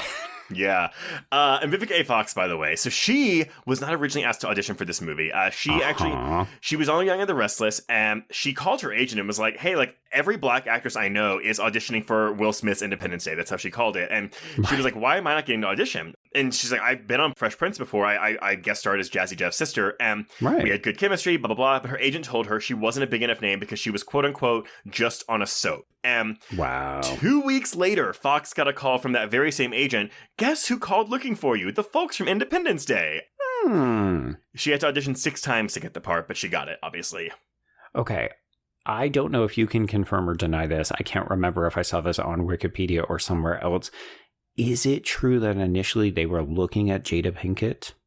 So that was on the Wikipedia, and it was, because I checked this too, it was linked to an article on mental floss for like 15 things you probably didn't know about The Nutty Professor. And so, but it was basically saying that, Jada Pinkett Smith, she had to choose between Independence Day and The Nutty Professor, and she chose The Nutty Professor. Okay. I mean, both options work out well for you. Yeah, but look at the careers of both Vivica A. Fox and Jada Pinkett Smith. Right. Like, because Vivica A. Fox, honestly, like, I really kind of hate what happened to her career. Like, I don't understand it. Like, I think she's either. A totally fine actress. Like, she's never blown me away in a role, but I've always found her very likable anytime I see her. But like, literally, Trace, I've covered Lifetime movies with her, and no shade to Lifetime movies because I think they're very fun, but they are not asking much of you from the acting department. And someone like her who has been in fucking nearly $1 billion grossing franchise films, I'm like, girl, what are you doing in a Lifetime movie right now? Yeah, it's a thing where it's like, I feel like she was a really prominent, like, in the 90s. She had so many movies, Set It Off, Soul Food, Why Do Fools Fall in Love. I think after Kill Bill, though, Kill Bill, like, her career just, like, fell off a cliff. And I think she's a great actress. I wish she didn't kind of fall into this, where she is now. Yeah, it's like a weird has-been, and, she's still working, but nothing that people would actually be seeking out or taking note of. But I will say, though, she was in this year's Is God Is, which I know neither one of us has seen yet, but like we've both heard is pretty amazing. Yes. Yeah. I wrote that one off, and then I had to eat my shoe on that one because it turned out it was actually really good, apparently, allegedly. But yeah, so, okay. Steve and Jasmine, they're, shocked by this spaceship. Right, yes. Okay, we jump back to New York, and this is when David uses his chess analogy, because, of course, we know he plays. He's trying to convince Marty, we need to do something, because it's not just that the signal is cycling down and it's going to be gone in 7 hours. It's counting down, and when we get to the end of it, it's going to be a checkmate. So he understands this is a threat. This is implied violence. So this is, again, so 1996. Marty makes this series of jokes. Oh, I got to call my mother. I got to call my brother. I got to call my lawyer. Oh, fuck my lawyer. I think he's just playing the same character he played in Mrs. Doubtfire. He moved from makeup to TV. I mean, should we even say that Marty is a character, or should we just say this is Harvey Fierstein? It's Harvey Fierstein. Yeah, exactly. Which is delightful, and I'm not saying it's a bad thing. So, as President Whitmore addresses the nation, this is when Connie receives a phone call from David explaining that she needs to leave, and this is our confirmation. Oh, she is the woman that he was married to 4 years ago. Yeah. Love this reveal. Thank God he hasn't ended at the White House, and he is the one person in the world who will figure out this countdown plan. I mean, he cracks it in a matter of hours, and apparently everyone else on Earth is too stupid to figure it out. Okay, but everyone at Area 51 is stupider than David. And like, I'm not going to pretend to understand the science behind what David does in this movie. It seems like some very like Sandra Bullock and The Net type stuff, but it's fine. It's fine. Whatever. He figures it out. There's a countdown. You 100% have to roll with it, because the idea that he plugs a fucking 1996 laptop into alien technology so he can upload a virus and then set off a nuke. I mean, this is where your stupid on Letterboxd reviews are coming from. Yeah, I guess yes. When you step back and you think about it, it is stupid. But I guess I mean, like, I'm so wrapped up in the moment. Like, it is so easy for me to be like, yeah, sure, why not? Sure, like, if your movie is not doing a good job of keeping me invested, and I'm thinking to myself, wow, that doesn't really make a lot of sense. That's really unrealistic. Then yeah, that's a bad movie. Yeah, but if you're having a good time with it, you're not really thinking about it. You're just rolling with it. But yeah, the idea that you could just plug a laptop into any old piece of alien technology, like I can't even charge my phone because it's too outdated and I don't have the right port that any of my friends have. I was going to say, if I go to Europe, I can't just plug my phone in. I got to get an adapter. No. Mm-mm. Did these aliens bring an adapter? Question mark. Answer apparently yes. Yeah. Okay, so yeah, Connie gets this call and he's like, hey, bad shit's about to go down. You got to leave. She's like, how did you get this number? Click. So the presidential address ends on this. This is probably my favorite joke of the entire movie because it's an editing joke where the president says, if you have to leave the city, do so in an orderly fashion. And we just cut to pandemonium in the street. Joe, literally the word I use, cut to pandemonium on the streets. So good. We have been doing this for too long together. Okay, so back in LA, Jasmine is pissed because Steve was supposed to have this whole holiday off, right? It's Independence Day, and he has been called back in. So they're not happy. Nobody's happy about this. But he reassures her that the aliens probably didn't come all this way to start a fight. Factually incorrect. Right? But he does invite her and her son Dylan, who is played by Ross Begley, to come and stay at the base. So this is all very cute. We like this. They're going to work it out. It is a little bizarre that he's not more like, honestly, the fact that Hiller makes it out of this movie alive, out of his initial air fight sequence alive is, movie magic miracle. But well, that proves that he earned that promotion. He shouldn't have been passed over. Right. Because look at how good a fighter jet pilot he is. Interesting, too, that they don't even bring race into the equation when they're talking about that. Huh. No. This feels very of the time as well, where we were trying to be deliberate in who we cast, but we also didn't want to make a big deal out of it because we didn't want to make it a race thing. Yeah, Independence Day doesn't see color. You heard it here first. Oh my God. Okay. I'm going to leave that one alone and we're going to move on. Move on. Okay. So night falls, our first night, still July 2nd. David recruits his father to drive in exchange for allowing Julius to criticize all of his job choices and, by extension, his life choices. Marilyn calls her husband to say that she's going to stay in New York, and we exchange these really lovely I love yous, which are helpful for building the emotional investment we have in them as a couple. I think she's in Los Angeles, not New York, because Jasmine sorry. She's staying in LA, which is clearly not what I said. But I will say, because she says, I'll get in my helicopter as soon as the interviews are done. And I was like, bitch, there are spaceships over the city. Yeah. Get out. You cancel your fucking interviews. But here's the thing. She's trying to toe the exact same line as him, where she wants business as usual because she doesn't want to create a panic. Again, there are 15-mile wide spaceship right outside her apartment or her hotel room. Yeah, unless your interviews are about the spaceships that are parking themselves over giant cities, you cancel that. You know what? We'll pick it up on Monday after the holiday if everybody is still here. I guess to their credit, though, they don't know yet that there's a countdown happening. Right. Everybody just thinks, this is suspicious, but we don't know how to communicate with them yet. I think it would be weird, though. If you see these ships they're there for several hours and no alien is coming out to make contact. Yeah. Even just removing and positioning ourselves in somewhat strategic formations, I don't know. You're not setting the ships down on the ground and sending out welcoming committees or anything like that. Right. And given that they're all over the world, over, again, the major cities in the world, that does seem like a battle tactic, right? Yeah. We're playing chess here, but nobody's thinking chess. You know what?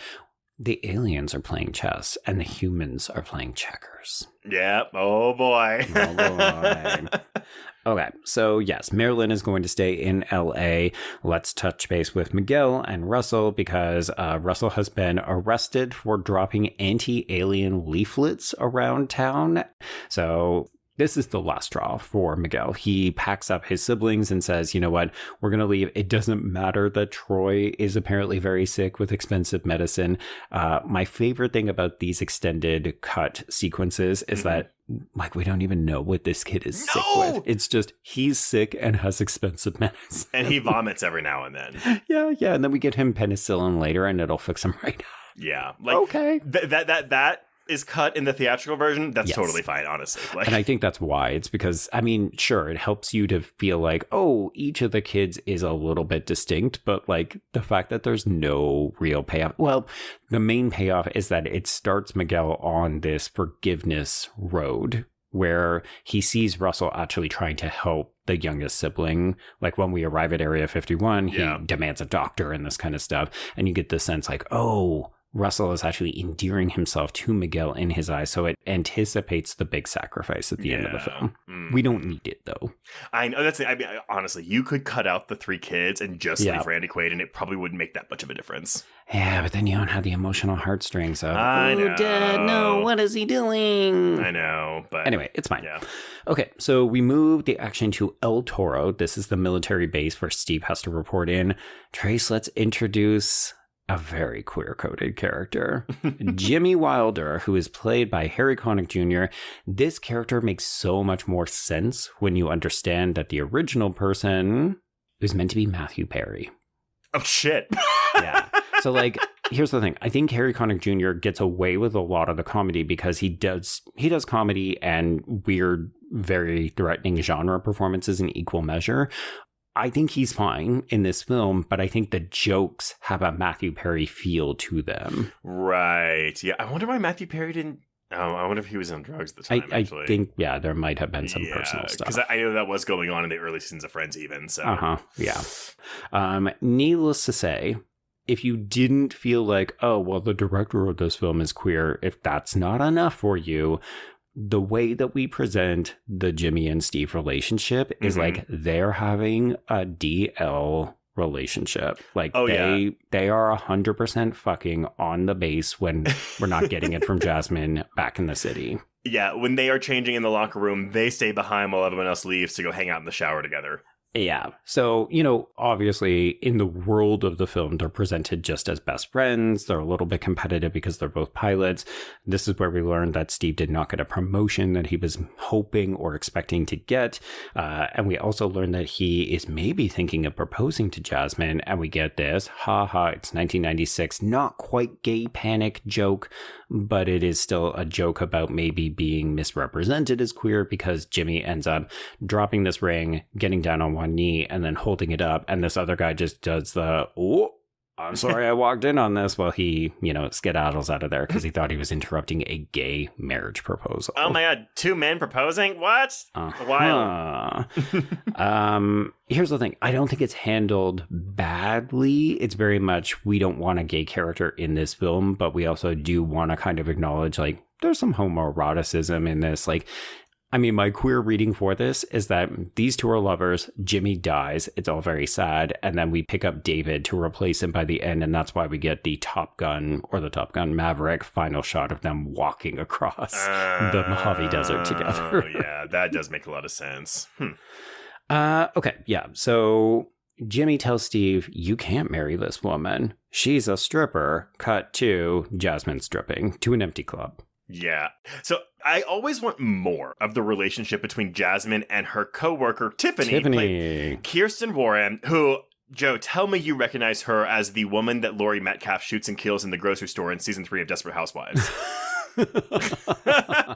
I told you several times that was the point where I was starting to tab out of Desperate Housewives, but I did watch that episode. I do not remember her from that. But yeah, I mean, this is an actress where it feels like she would hop up in things, like not quite character actress, because I don't think she was prolific enough. Mm-hmm. But if you saw her on something like a Desperate Housewives, you would say, oh, yeah, okay. Yeah, she has kind of one of those faces. Honestly, it's more of a TV thing, right? Like, she should do a ton of movies, but she's either going to play the bitch or the ditz, basically. Yes, yeah. And so she's here playing the ditz.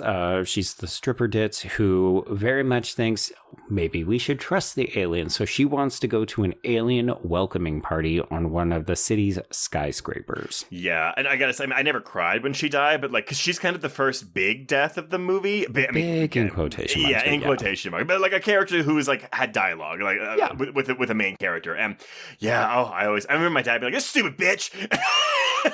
I mean, in hindsight, it seems very misguided to go and do this because, as we've talked about, the aliens definitely seem to be strategically setting up for things. But also, there would be people like this, like there would be people like Russell who would say, they're going to kill us all. There would be people who would say, why should we default assume that they're here for violence? Like, even Steve doesn't believe that they came here to fight. I mean, the good thing is that all those people on that tower, they're probably vaporized in like a split second. They see a light and they're in the light. Yeah. Mm-hmm. Yeah. Okay. So David and his father Julius are driving not against traffic. They're driving the wrong way down a street that is completely devoid of any kind of traffic because everybody's trying to get the fuck out of Washington and they're trying to get in. Yeah, we don't get many shots of like desolate towns until it's like actually destroyed. But this is one of the more memorable shots, I think, because it's so desolate compared to everything else. Yeah. And it's a fun, we're still building up this father-son relationship. We get another instance that confirms how smart David is and why he shouldn't have been wasting his life working for that cable company, because he just immediately does this little phone hack so that he can get into Constance. Like, oh, we're just outside the White House. I've got your emergency number because I know that you used a old pet name from our relationship. And I hacked this. I mean, he hacked the planet, essentially. Yeah, I wrote, he does some techno wizardry to get Connie on the phone. There you go. Yeah, but then she gets this great line. How does he do that? Yeah, I love her so much. Where does he get such marvelous toys? Connie is low-key the MVP of the movie for me. I love her so much. She's great. She's so fantastic. Yeah, I love her. The fact that we kind of sideline her as we get into the back half because she's a lady and she doesn't fly a plane is always a bit disappointing. Honestly, as soon as she starts falling in love with David more, she becomes less interesting as a character because that's all she does then. Oh, are you saying that when we just use women as love interests, they're not as interesting? Yeah, a little bit. When they don't have enough agency, when they're not their own characters, when we rely on them to advance the storylines of our male characters? Yeah. Okay, I'm moving on. So we get him and Julius into the Oval Office. I do like this silly backstory. Again, we could cut this and it's not really that important, but it does endear us to these people. So we learn that David and Constance broke up because he punched the president of the United States. He was not a president then, because he thought that Constance was having an affair with Whitmore. Yeah, which we learned that they were not. And I do love that the film never even entertains that idea. Like, no. they are strictly professional relationship, which I find very refreshing. She just prioritized her job, and obviously David didn't really like that. Mm-hmm. Yeah, so we end up, forcing the issue because Whitmore gets called out of a very important meeting so that David can basically say, hey, this is what I found in the decoded message. Things are about to go south. You need to act quickly. And of course, it's coming from the very wrong person. But we've got 27 minutes, Trace. Thankfully, the aliens blow up the welcome wagon helicopter, which is trying to communicate using epilepsy-inducing flashing lights. Yeah. I think it's meant to be Morse code. Yeah, I guess. But I was also just like, why are they even shooting him at this point? Like, they're going to get killed anyway, but they just gave it away, but it's fine. Yeah, it's very much like, oh, this thing has interrupted our plans, and also it's a pest, get rid of it. So the aliens just blow this helicopter up, and then we're basically down to about 9 minutes. This is when we give the evacuation order because the aliens don't seem to have come in peace, but it's way too short a warning. And Trace, we're about to get into our disaster board. Man, there's a music cue whenever the clock runs out, and it's like a swell of trumpets, but it's like doo-doo-doo. Oh, again, Time's up. That music cue just lives rent-free in my brain. It's good stuff. Before we get to this point, we do a quick check-in with where everybody is. So we see the First Lady being ushered out into her helicopter. We see Jasmine and her son caught in traffic. The same with Marty. And we see Tiffany up on the rooftop with the party. Mm-hmm. And yes, then the time is up and the ship opens up. And we just watch as these beams of light come down and blow up the building that Tiffany is on, as well as the White House. Yeah, and I love the shot of this helicopter right in front of the White House just getting obliterated in this blast. Yeah, I'm not going to lie, the most Roland Emmerich shot of this entire movie, and it's partially just because it also anticipates what he's going to do a lot of in 2012, which is still an entertaining movie, but way stupid. Yeah. The shot of Air Force One basically riding a wave of flames and just getting out in time. Yeah. So dumb, but I love it. That's a very Emmerich thing. It's a very him shot. I will say though, like I think one of my favorite shots in this movie is like, so it's like, again, we get like walls of, I mean, people are just dying in these walls of flames, but there's an overhead shot, I think it's of LA, and it's just basically like, it shows how like the circle of fire has just expanded across the city, and it's like, oh, because it almost looks like a flood, but it's fire.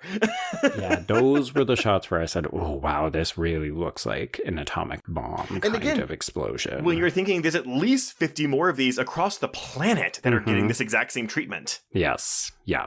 Yeah, just mass extinction level event. And, you know, yeah, like as we said, Marty stuck in traffic and we just get him going, oh no, kind of as a car just flips on top of him as this wave of fire just races down the street. And then Jasmine. Oh my God. Yeah. Okay. So Jasmine's been stuck in a tunnel. That's where she's been stuck in traffic. So she grabs Dylan out of the car. Come on, baby. Come on. And then they go to like a service access door that looks to be the size of a broom closet. The dog jumps in just in time as the fire races by, and apparently that was enough time for them to close this door and save themselves. Yeah, the fire did not. No.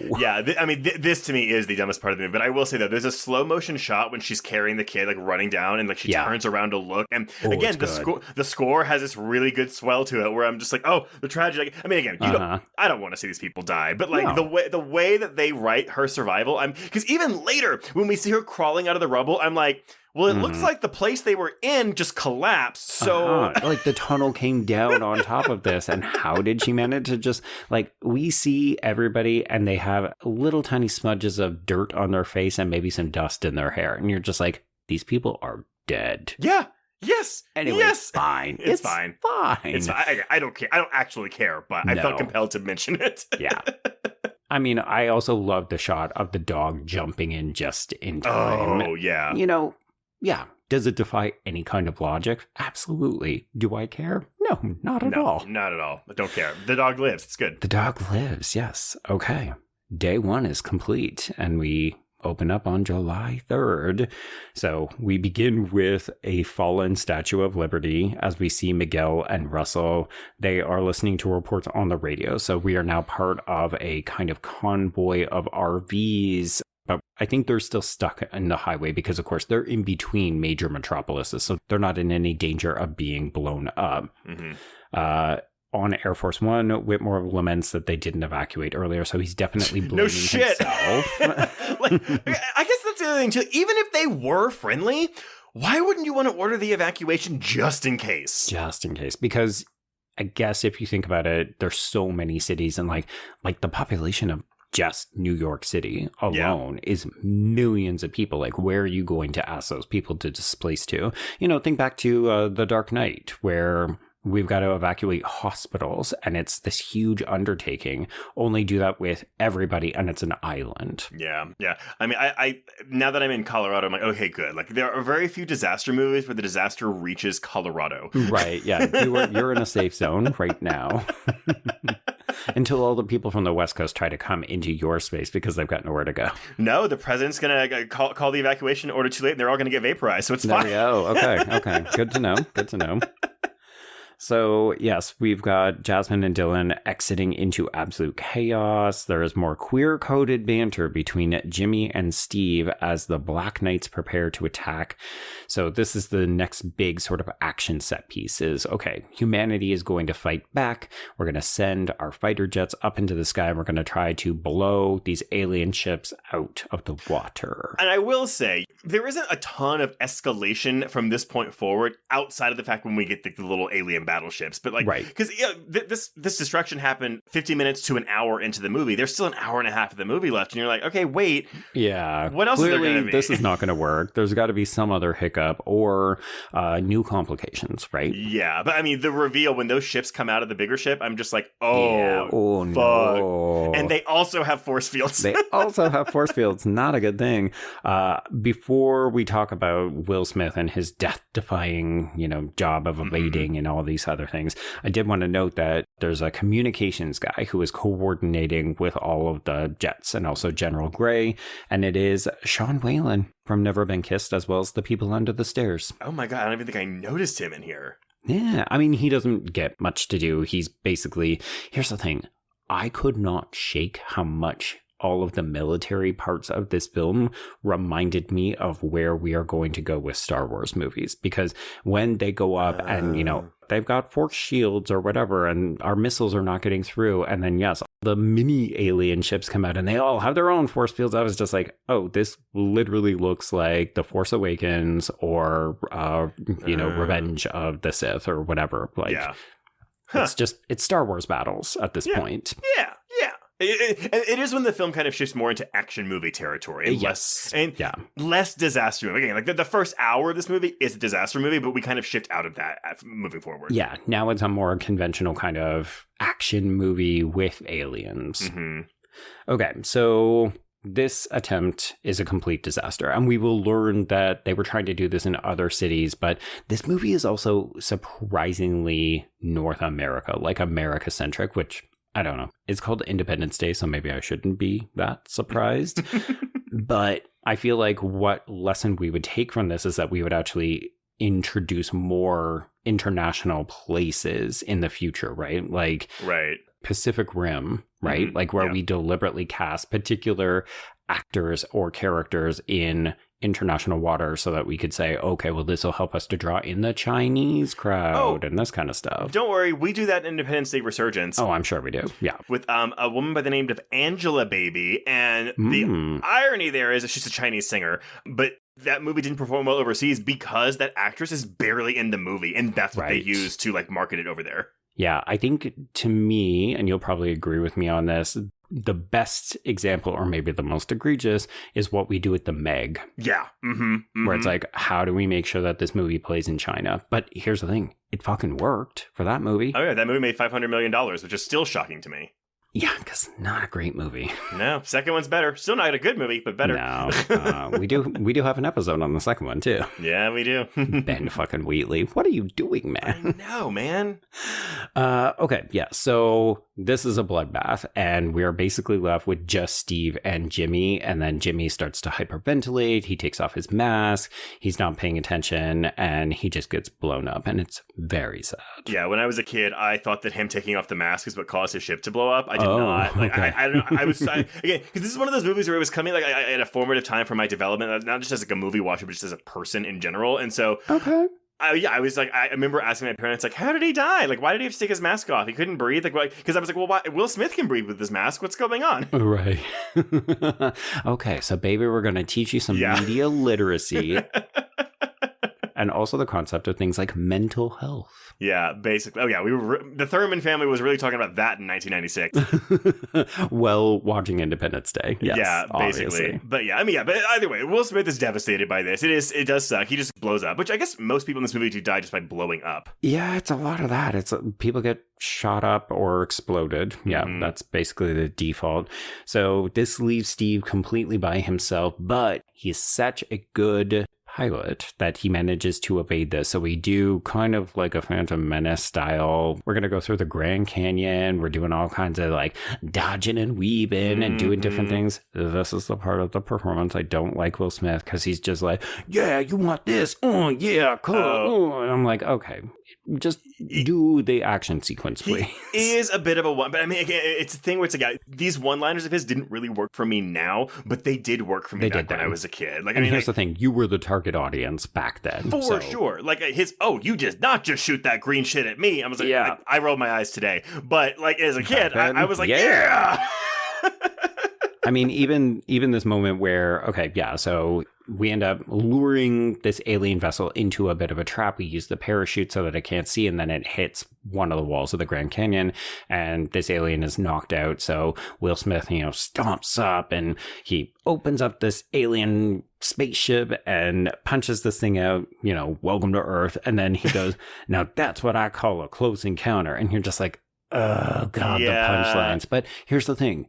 I can't get too mad at it because it's not like we weren't having Bruce Willis and Jean-Claude Van Damme and Arnold doing all of these things in 80s movies. So like this is just a continuation of the action hero template. It is, but I think it's a thing where like it's like so much of the bulk of his dialogue in the first hour and 45 minutes of this movie are those types of lines. Yeah, and I think it works well when he's interacting with someone like Jasmine, where it's cute and it's coupley, and like couples get recurring lines in this movie. So the First Lady is always telling the president that he can't lie because he's unconvincing, and then with Steve, he always arrives late because he likes to make a big entrance. And like those kinds of character moments really pay off for me. Yeah. But here it's just, okay, so Steve thinks he's a really fucking good pilot. Oh yeah, alien. Yeah. But I will say that because this is the first time we actually see an alien. And I love the reveal because like we he opens the ship and there's just fog inside, but then we can see tentacles like waving around. Yeah. And it's a quick shot, it pops out head really quickly and then he punches it. But I saw some complaints from critics at the time saying that they thought the alien design was uninspired. And I mean, it's familiar, I would say. It's familiar, but I don't know. The more we learn about them once we get into Area 51, where it's like, the actual thing we're seeing is actually just a bodysuit they're wearing. Like, I think that's a really cool idea. Yeah, I will confess on this most recent rewatch, I put Giger in my notes. A little bit, yeah. It feels somewhere between the two dominant alien franchises that we have. So a little bit of Giger, yes, from Alien. And then the suit actually looks a little bit Predator, right? Yeah. Oh, and I guess with the tentacles too, you're thinking about the dreads on that as well. But yeah, because we even make a dreads comment, which was something that we said around the first Predator. But I think even Predators 2, it's like, I think we make a joke in Predator 2 about the dreads. Probably we do. But yeah, I mean, I think they're creepy looking. They have like a skeletal structure to their face, or the suit's face. And I like them. Yeah, I like them. I don't think that they're particularly memorable. Like, when I think of this movie, I don't think of the creature design. You think of the ships. Think of the ships, yeah. Yeah. But I don't think that they're bad. Like, I'm not looking at the movie and saying, ooh, uninspired. But at the same time, though, I'm not going to jump to it, but when we get to that, like that autopsy sequence where it's like, we get to see it move around and step on its feet. Like, I do wish we had more of that in this movie, but that would turn into more of a creature feature. Which honestly would not have been opposed to, but yes, there's only so many genres we can cram into this one single film. And I think that those are a bit more divisive and polarized. That's going to alienate some of your more mainstream audiences. It's going to alienate them. Yeah. Okay, so we get a quick snapshot of a bunch of different people making their way around different things. So we've got Jasmine finding a truck. We've got Troy getting his penicillin, if you're watching this extended cut. And we get confirmation that NORAD has been destroyed. And then this is when we get the thing that will usher in the next stage of the film. Nimziki reveals to Julius, who's throwing a bit of a shit fit, like, oh, you did all the shit with Area 51 back in the day and blah, blah, blah. And everybody's like, oh my God, he is paranoid. Shut him down. And the president's like, no, there is no Area 51. And Nimziki, again, this line, that's not entirely true. Accurate. Yeah. And truthfully, though, if I was the president, even Robert Loggia's general is like, what? Like, and it's like, you didn't think to bring this up when they first got here? I do appreciate that line. It doesn't happen right now. It'll happen a little bit later. I think organically it would have made more sense here, but we wanted to get to Area 51 and actually have the characters experience it. But yeah, I'm glad it gets raised because it does feel like one of those, even if you didn't think people needed to know because it was classified or whatever, I think Nimziki even says plausible deniability, but it's like the minute that those things started parking themselves above the White House, yeah, we've dealt with aliens before. Well, and here's the thing, though, because in my mind, I'm like, okay, well, yeah, we had the Roswell thing, but it's probably a different alien. No. It's the same alien with the same ship. So they were scouting us, 50 years ago. Yeah, okay, so again, not to jump too far ahead, but we will come to learn that these aliens, we describe them as locusts. It's very similar to Slither's aliens that we covered earlier this year, where they jump from planet to planet and then use up all of their resources and move on. Does that still hit as hard, though, if we are also like, oh, well, they came to Earth before? Like, I think it would actually land better if it was, oh, they've got a personal reckoning that they want to deal with Earth because we maybe killed or abducted some of their brethren. That's literally the plot of Independence Day Resurgence. No. Yes. Yeah. The tagline for that movie was like, we had 20 years to prepare. So did they. Oh, I'm surprised it's not this time. It's personal. Honestly, right? But no, because I always viewed the one they had in Area 51 as a scouting mission because they send their little drones out to go see which planets have the best resources. Okay. Yeah. No, that makes sense. Okay. Yeah, that's how I always envisioned. But I mean, why it took them 50 years to get here, I don't know. They were colonizing other planets. They were busy. They were sucking up other planets. They had a pretty long to-do list. Right. Yeah. Okay, so Jasmine ends up collecting a handful of survivors. Like, I do love that we can fit every survivor into the back of this truck. Not a lot of people got out of that. Yeah, still, I mean, but also, like, I mean, just the survivors, they're a little, like, dirty, but, like, I'm like, they're mostly fine. You just survived, like, a fucking, like, atomic bomb going off, but it's fine. Yeah.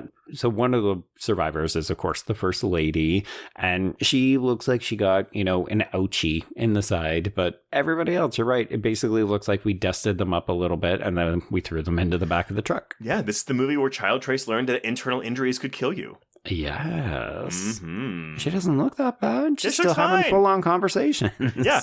Everyone else in her helicopter definitely died, but she looks mostly fine. Her makeup's still intact. I mean, this is what happens when you have security guards who will stand in front of you and take the brunt of the disaster porn. Yeah. Okay, so in addition to this, we're seeing Steve dragging a dreadlocked alien in a parachute across the Mojave Desert. Will say... Will for Will Smith, the line where he goes, and what the hell is that smell? I do like that line. Yeah, I think him losing his cool and just like kicking the shit out of this thing, that is a genuinely funny moment that I like. It's good. Yeah. So he ends up getting picked up by Russell as well as the convoy of RVs who... Do we ever learn how they figure out that they should be going this way? Or is it just they're driving across the desert and they come across him and he says Area 51? Well, he doesn't. He says there's a base back there. And Russell's like, it's not on the map. And he's like, no, trust me. I just saw it. It's there. Okay. So it's happenstance that they cross paths. And it's happenstance that base happens to be Area 51. Right. Okay. Well, you know what? Sometimes coincidences just happen in the real world, too. Sometimes. Yeah, absolutely. Okay, so speaking of, at Area 51, the president is welcomed by new character Major Mitchum, who is played by Adam Baldwin, who is a complete mega idiot, so I guess you can't win them all. Fuck. Oh, yeah. I honestly look at it. Took me forever to be like, oh, he's not a Baldwin brother. That's wild to me. I mean, he is and isn't, right? Well, I mean, he's not one of the Baldwins. No. But he's the one that people always confuse. Well, it's so funny because I think people probably know him most like from like Firefly. Yeah, He's definitely all over the 90s. But the funny thing is, he plays one of the loyalists in The Patriot who like causes Heath Ledger's wife to get burned up in a church, and that's what I know. So I saw his face and I was like, I don't like you. Right. Yeah, he always plays these kinds of characters, so it's kind of expected casting. But really, the person we're most interested to meet is Dr. Oaken, who is played by Brent Spiner with his long, flowing locks and his eccentric personality and his I've been cooped up in the lab too long. Yeah, this is such a fun character in this movie. It is, and here's the thing. Is it ridiculous that they bring him back for that sequel? Absolutely. But... this character, I feel like, is one of the things that pops in this movie. Like, when you talk about this movie, people will often talk about this character, his death, even the way that Brent Spiner delivers his lines. Like, he's a great actor, so this character is memorable. Yeah, I think they say in the sequel that he was in a coma, but like he's actually integral to the plot because him and Whitmore, the Bill Pullman character, because they've been telepathically like communicated with the aliens, they have an in to hurt them in the second movie. Okay, so they use their long nails to stop the slugs from getting fully into their mouth, and they manage to telepathically communicate with the... Yeah, okay. Basically that's Slither. Yes, yeah, exactly. The same plot. I know. Okay, so yes, Dr. Oaken welcomes them by showing them the big tamale. So this is the alien ship that has only just started to power back up after many years of dormancy in the last 24 hours. And I do like that he has this childlike enthusiasm, like, ooh, it's been a very exciting 24 hours. Things are happening. Yeah. And the president has to be like, do you know what's going on? Yeah, like millions of people are dead. Probably billions of people are dead. Like, yeah. And then so not only do they have a ship, they have 3 of these. They look like little baby aliens. I think this is what their actual size is when they're not in the suits. I think so, yeah. But I was like, again, it's one of those things where I'm like, y'all had this, and when the ships came, y'all didn't communicate to Nimziki even and say, hey, it's probably not going to be good. Get out of there. Well, do you get the impression that all of the people in Area 51 have no idea what's happening on the outside? Like, this feels like the bit with David where he's so busy decoding the message, he doesn't even know that there's this international incident happening until Marty says, oh my God, are you not watching the screen? It feels like this is a larger example of that. You know, we've been so busy looking at all of our fun toys, we didn't even know that these alien spaceships had decimated all of the major cities in the world. Yeah, probably so. But I mean, either way, at least we get this character out of it. Yeah. So we do learn that the aliens are very similar to humans. So they're organic life forms. They breathe oxygen, which to me was the biggest, oh, come on kind of moment. But they are susceptible to temperature differences, so extreme colds and heats, and they have no vocal cords. So they likely communicate via telepathy, and their tech is way more advanced. I actually do kind of like that. It's like, oh yeah, they're not really that different from us. It's just that their tech is so impressive that we can't match it. Yeah. And if you think about it, I mean, the tech can make a huge difference, right? Because as soon as we figure out how to get rid of the shields, all of a sudden this is a much more equal battle. Yeah. Okay, so Steve eventually barters his way through the Area 51 gate. Another decent comedic beat from Will Smith as he's like, all right, does this get me through? This flashes the alien to them, and it's a little squelchy sound too, and the reaction from this Area 51 guard is like, ugh. Okay, so I did notice that Frank Welker is credited with doing some of the alien noises, but there's also another person who does it. Do you know what the difference is? No. Okay.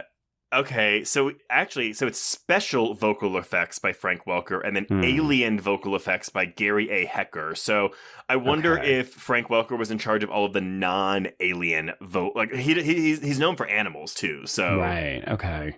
Because I think that the alien, when we get up to the mothership and there's that one very suspicious alien who's kind of in the control room, I think that's the alien who makes sounds. Yes. Okay, actually, so I bet you the voice of the alien, the die, I bet that's the alien vocal effects, Gary A. Hecker, but when they're like just squealing, like, alien, that's Frank Welker. Okay. Yeah, that tracks. Because Frank Welker, like he was the anaconda in Anaconda.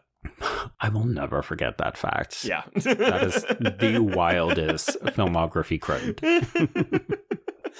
Okay, so yes, this is Ozen admitting to David in the alien cockpit that they don't really know much. So the president has tasked David with working with Oaken to try to figure out everything that they can in as little time as possible. This is when David just basically hooks up his laptop and Oaken leaves him so that he can go and check in on Steve because Steve has arrived with a live alien, which is much more exciting. Yeah. I did not need the line, guess who's coming to dinner? I actually think that too, that might be, because the scene with him and David in the ship where they're talking, that's extended. I don't know if the whole thing is extended release, but some of it is. Yeah, some of it did feel new. And I will say, as much as I don't like the line, the guess who's coming to dinner is mildly amusing because obviously that is... It's a black... Yeah, like it's a race comedy, and the idea that the new race is the alien race that we're bringing it's amusing, but I don't like it as a joke. It also could just be that Will Smith is there and he's black. Well, could be that too. That too, yeah. Okay, so Russell demands medical attention for Troy. This is one of those extended sequences. This impresses Miguel, but inside we have General Gray yelling at Imziki that he should have warned him. And then this is when we get the 36-hour warning. So we have a new timeline clock to work with. So, because El Toro, this is the military base that Steve was sent to, and this is where Jasmine and Dylan were going to join him for the Independence Day weekend, this base has been completely destroyed. And so Steve and Jasmine both think that the other one is dead, which I thought was an interesting touch. Like, we get this edit where it's clear that he's thinking about how he invited her to go there and then the base was destroyed. And she is like driving up in the truck with the other survivors and realizing, oh, the base has been destroyed, so he's dead. And I was like, oh, this is a good moment for them as a couple. Like, they're both very sad because I think the other one has died in this particular explosion. Yeah. And, Jasmine's doing her thing, going around rescuing people, talking to the first lady. But Steve's plan is, well, I'm going to go find her ass. And I'm like, okay. Yeah. It's weird because he learns that it's been destroyed, but he assumes that she either didn't make it there on time or he's going to go and look for himself. And I was just like, sir, you just got that 36-hour warning. Like, I know there's not a lot for people to do until we can figure out how to bring the force fields down, but still, like, stealing a helicopter and going to look for yourself feels like a thing that could get you court-martialed. Well, also just like the odds of him finding her, and again, I get it. It's meant to be like this. Oh, it's like the resilience of the human soul. Blah blah blah blah blah blah. Yeah. But still, it's like she's probably. I mean, I know she's not dead, but like she's probably dead. Like, yeah. I mean, I don't like it in disaster movies where people go off on their own because it just feels like we're either signaling they're going to die or they will need rescue. But it does feel like the kind of thing that people do in real life, right? Like, well, I need to know. I need to go and do this.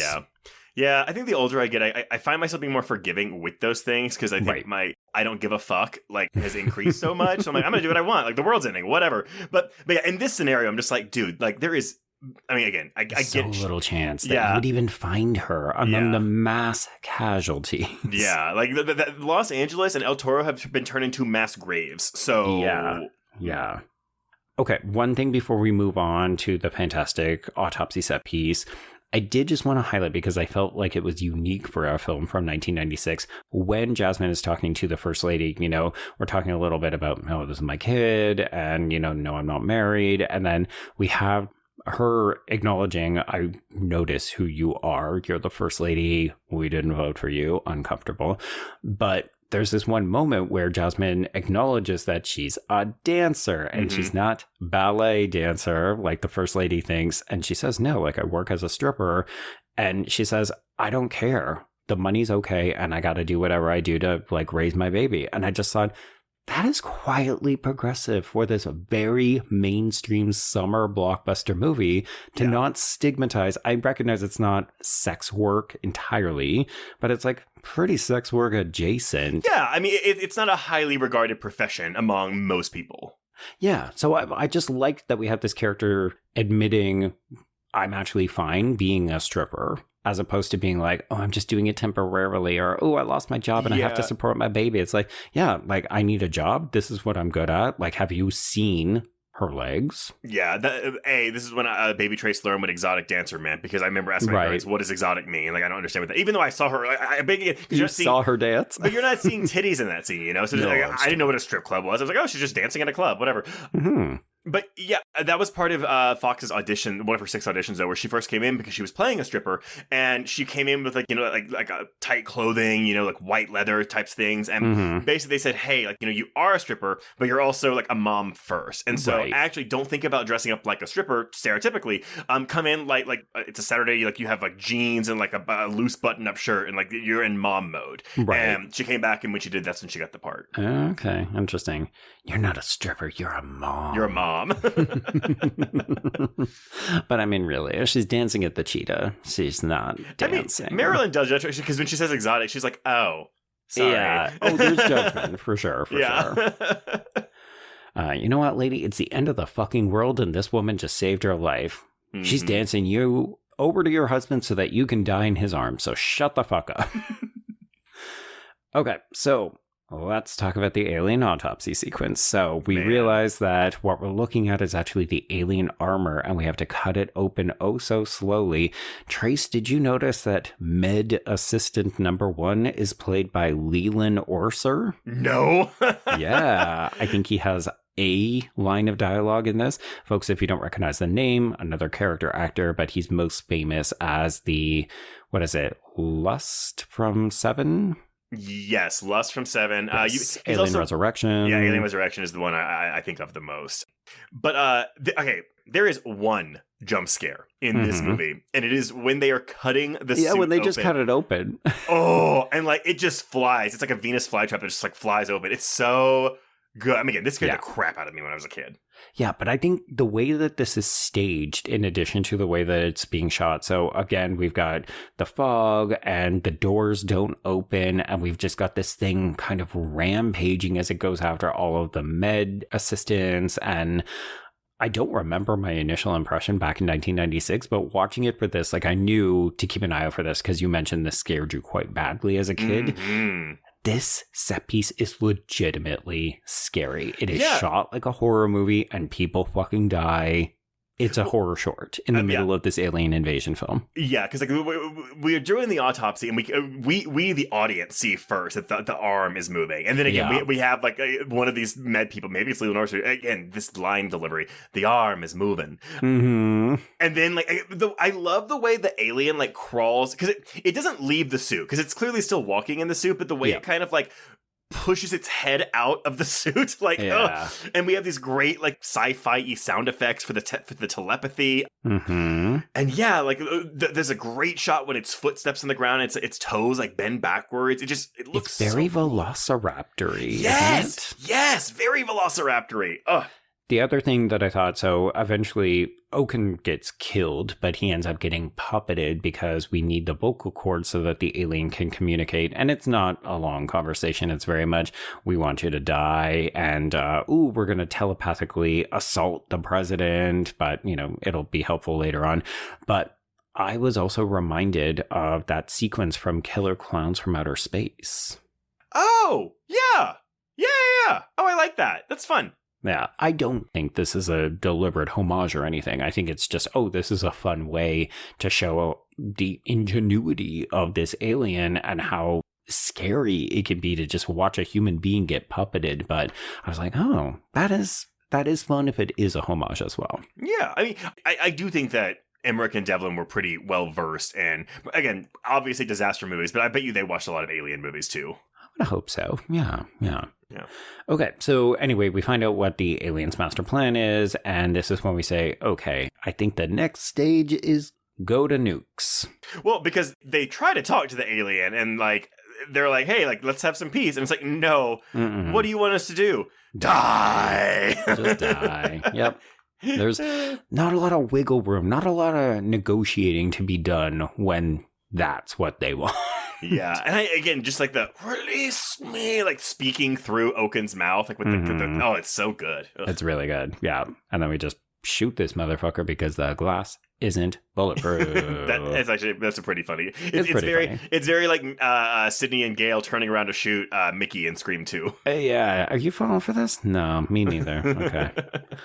So yes, the president elects to nuke him. So this is when David fears that the whole world is just going to end. Like, we barely survived the initial attack, and now we're going to detonate nuclear bombs on, American soil. Oh. Because we're moving into the patriotism section of the film. Yeah, they're going to go deploy a nuclear bomb on the ship in Houston, Texas, because Houston's already been destroyed. But if there are survivors, they're sure dead now. Yes, exactly that.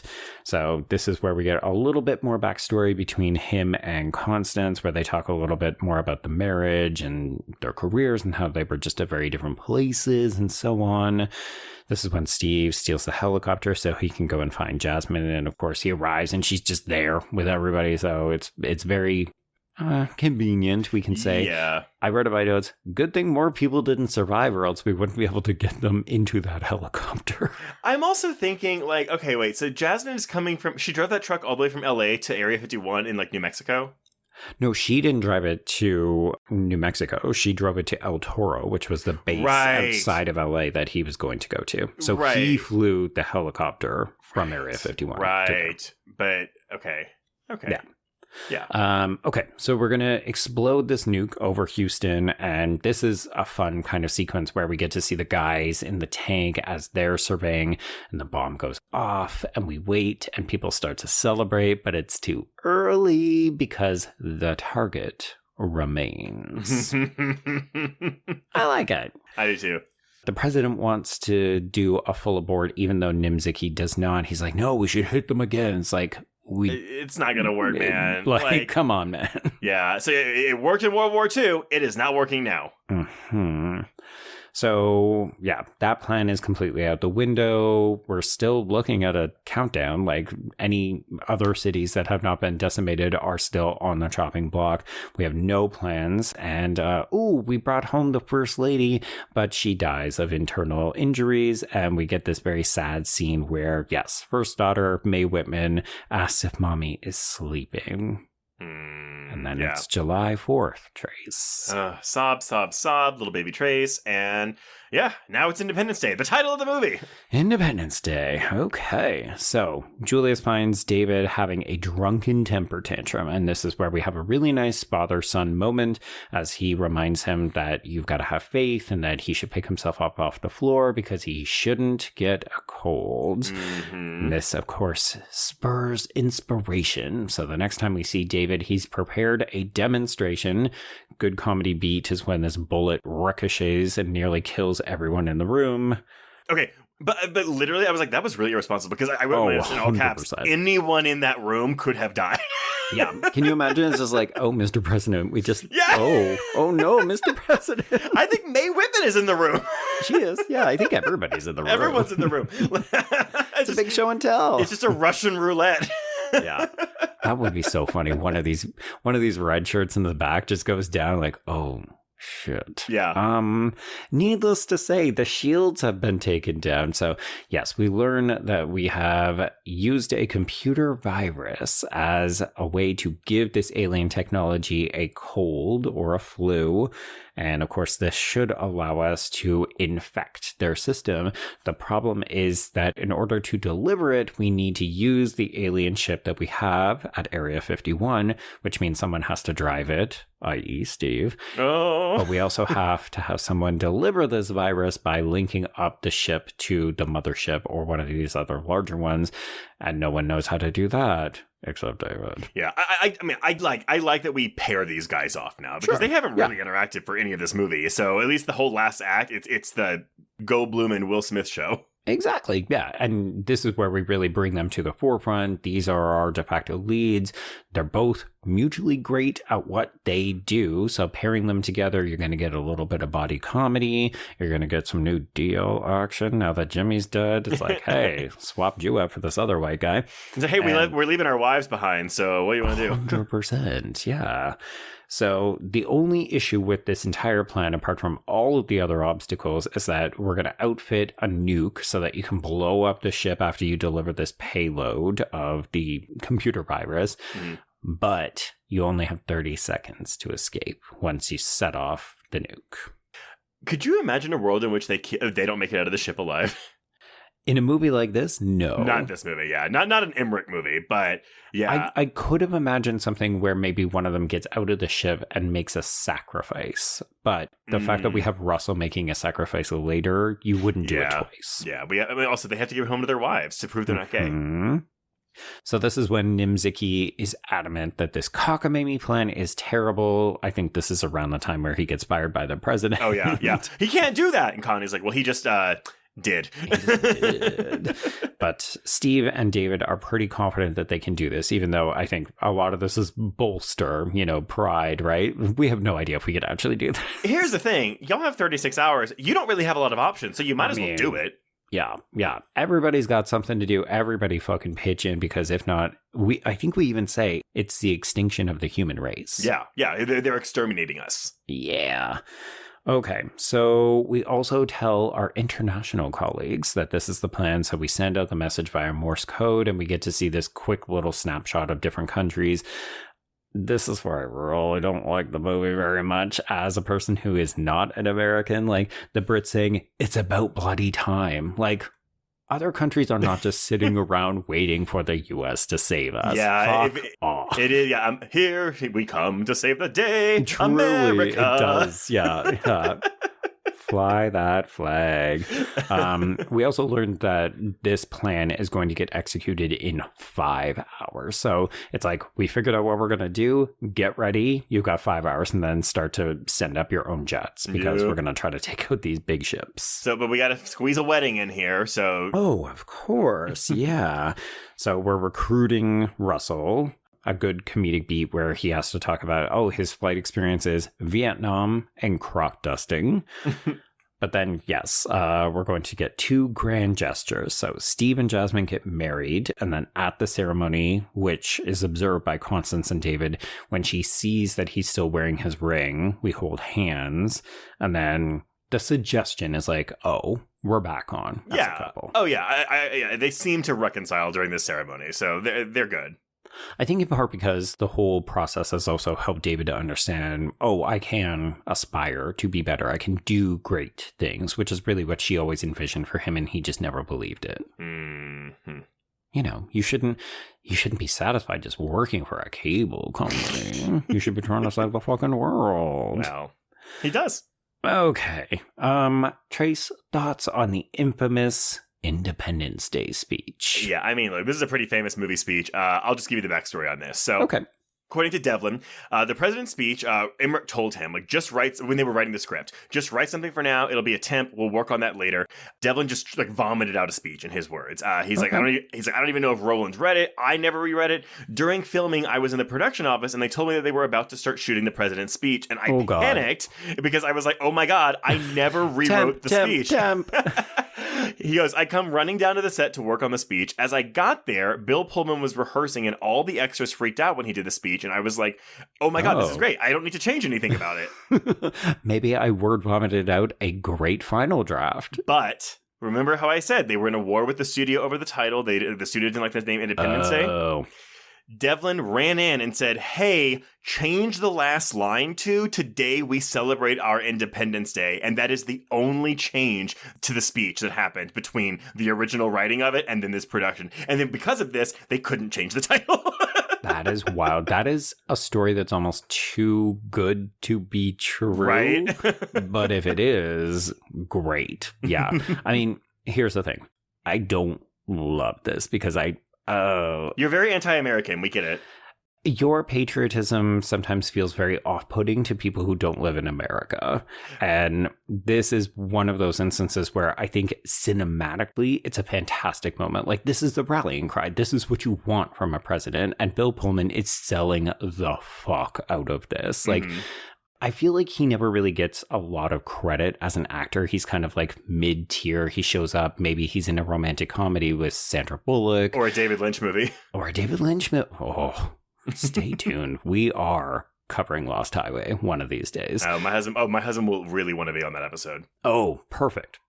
Ari movie. Yeah. Mm-hmm. But I feel like people don't look at him as an actor of a lot of caliber, right? And I think they're maybe right. Maybe he doesn't get a lot of roles that require him to stretch himself. Like, him as a president is totally believable. I will. Yeah. I mean, for me, like, Bill Pullman was the president of Independence Day for most of my childhood. Sure. I will say, if y'all have never seen it's kind of an anthology show, but it's linked by Bill Pullman's performance across all 4 seasons. But watch The Sinner. He's really good in The Sinner. Oh my God, I love The Sinner. Yeah. Great show. Executive produced by Jessica Biel, another actor that people tend to write off, and is actually really good. And she's in the first season, and she is it is one of her best roles. Boy. One of her best roles. Yeah, absolutely. That first season of The Sinner is so legitimately great. Yeah. Needless to say, Independence Day speech, highly memorable, probably one of the center points of this entire film, right? Absolutely. Yeah. Okay, so this is a moment of fantasy. The president insists that he's going to fly one of these planes. Okay. Guess what? Even under normal circumstances, the answer is no, when there's no one else from the cabinet who is left, because I think I mentioned, like, everybody else got killed at NORAD. That's where the rest of the cabinet was. it doesn't matter how much he wants to get in this fucking plane. No one is letting him go up in the air. So you're spot on, but also I'm like, your daughter's mother, your wife, just died. Yeah, you're going to orphan that little girl? Like, what are we thinking here? Again, it's one of the air fights. I'm like, your odds of survival are very low. Yeah. Yeah, like this is worse parenting than Tabitha in From, the TV show. And that is like one of the all-timer, like, you're a great character, but Jesus Christ, if you try to pawn these kids off on other people one more time, social services are going to enter this unleavable town and take the kids away. And then she gets mad when her kid wants to know more about the lore. And she's like, no, don't scare him. I'm like, bitch, we are beyond that. Tabitha is hilarious because I do love that character, but man, mom of the year, she is never going to fucking win.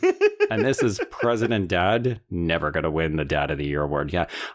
Do we even see him say goodbye? No! This is like, no, I'm going up there. I'm taking the fight to them. Fuck yeah. God. I mean, there might be an insert shot of him hugging her. Maybe. I don't know. But it's certainly not given. It's not given it a moment to breathe at all if it is, because I don't remember it. No, because really, like, I mean, I would hesitate to say we're moving into the climax because this is quite drawn out. Like, I think there's a full 30 minutes left of this movie. But my notes for this chunk of the movie are so scarce. Yeah, exactly. Yeah, like I'm down to a couple of paragraphs at this point. Exactly. Because basically we're rallying the pilots. We know that David and Steve are going to go up in this alien ship. They've got to do their thing so that the other pilots can start to shoot missiles and that kind of stuff. I did want to highlight a couple of character beats because I do think that they're good. Julius giving David a barf bag because he gets motion sickness on planes. Mm-hmm. And then David gives his father the kippah and the Tanakh. So it's the Jewish hat and then the Jewish Bible as a kind of, you help me find the solution of this with your mention about faith and that kind of stuff. And we will actually see Julius praying with people as the alien ships are coming to fire on Area 51. And I appreciate it. You know, we're acknowledging the Jewish faith. Like, you would have faith, you would have religion in this moment. And I love that it's not Catholicism. Well, this moment was censored in Lebanon because of the Jewish and Israel related content. Right. The Lebanese Shia Islamist militant group Hezbollah called for Muslims to boycott the film, describing it as propaganda for the so-called genius of the Jews and their concern for humanity. I mean, I would be curious to hear from people, because I mentioned Julius feels like a very stereotypical Jewish father character. Mm-hmm. And I don't know. I feel like, obviously, we're in a bit of a tense political moment for a lot of reasons that we have talked about at other times. I don't really know what to say apart from I don't necessarily find this propaganda so much as it's an acknowledgement that the Jewish faith exists. Oh, I was absolutely not trying to say that this is propaganda. I'm actually, like, again, taking a step back from the politics of it all. I'm right there with you. Like, it's so rare that, like, we're so used to Christianity, not even just Catholicism, but Christianity used as, because that is the majority religion in, well, maybe not right now, but it certainly was when this movie came out. So yeah, I actually love that they're highlighting Judaism in this moment, because that does feel not transgressive in any way, but it's uncommon compared to what you would normally see in films at the time. It's refreshing. It's nice. It's just a different thing that we don't often see. Yeah. Okay. So yeah, the intersection of comedy and action and all the other things we're doing, we get this nice moment where Steve and David are gonna make their flight, and we realize, the controls are actually in reverse because we don't speak the alien language, so we bump the ship, and then, okay, we figured it out. They just flip the little sticker, because there's a sticker with arrows on it, and I'm like, okay, sure, like the aliens have these stickers, whatever. Just that easy. There's a moment where I think it's David activates the shield so that the alien can't see into their ship, and I was like, bitch, how did you find that button? How did you know to do that? Come on. Yeah. Another one of Will Smith's most famous lines, I have got to get me one of these. No, see, that line does nothing for me at all. Don't like it. Liked it as a kid. Didn't really work for me now. There you go. You know what? It works for children, and that's what we're trying to do. Although I would be interested to know, I cannot remember this for the life of me, was there a strong ancillary market promotional tie-in? Like, were we doing like brand endorsements, like, because I didn't really spot any branding in here, and I don't remember a line of toys or anything like that. And it seems strange that we would have such a huge film without thinking, oh wow, like George Lucas takes a lot of these concepts and says, hey, I did toys really well. And when Phantom Menace comes out in 3 years, I'm going to make $1 billion just in merchandising. Yeah, no, there was a big cross-promotional deal with Apple. Oh, okay. The co-marketing project was dubbed the Power to Save the World campaign, in which the company used footage of Goldblum's character using his PowerBook 5300 laptop. Oh my God, we did a branding agreement for the laptop. There were tie-in toys, and it says in exchange for product placement, Fox also entered co-promotional deals with Molson Coors Brewing Company and Coca-Cola. Oh my God, so if we go back, are we gonna see Russell, our alcoholic character, drinking our branded beer? And they shoot a Coca-Cola can when they're testing the force field. Yeah. Yes. Mm-hmm. Okay. Yeah. There you go. We snuck it in there, I guess. I mean, we didn't catch it until we actually asked ourselves, wait, is there product placement in the movie? I mean, and the answer is always yes. It's just how closely are you looking? Okay, so we're going to fly this ship into space, and this is where we get our new timer. Fuck the other cities in that 36-hour warning. They're coming for Area 51, and they'll be here in 26 minutes. Yeah. Shit. Sure, why not? Okay, yeah, so we start to bring people from the outside in because all of those people in the RVs are just hanging out around the exterior and they're vulnerable. I do love that it's like, yeah, come into Area 51, all you like normies. Yeah, the conspiracy pictures that would come out after this when the world sort of recovers. Well, I think, again, we'll never call Resurgence a good movie, but I think at least the one thing I do is the whole world is aware of all this now. And so it's like, yeah, like the whole world's attitude has shifted to like, oh, we are preparing for another attack. And also, like, Earth's technology has gotten so much better because we've aped the aliens' technology. Sure. So it has, even though it's set in the present day, like, it feels like a bit futuristic. Okay. Yeah, I could see that for sure. Has Area 51 been turned into a museum? Oh, I don't remember. Maybe. I don't know. That's what I would do. Okay. So, yes.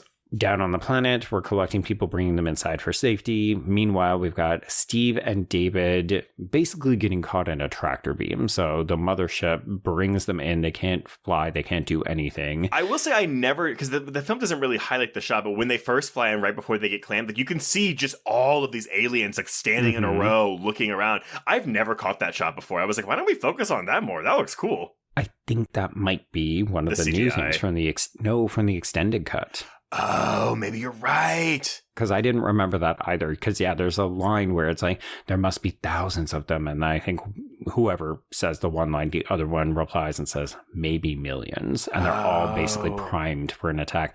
Here's the thing. It doesn't make sense for what they're actually doing. Like, they don't need all these foot soldiers because they're just going down with the spaceships and blowing everything up. So why do we need boots on the ground? Just because it looks cool. It looks cool. It's very cool looking, folks. Yeah. Okay, so we activate the power windows to hide our identities. David gets to work hacking the system. President Whitmore tries a missile because we say, okay, we're in, so we're trying it. But he fires a missile and it doesn't work. And we think, oh, shit, this is just like when Steve went up with Jimmy, his down low partner, and we couldn't break through the force field.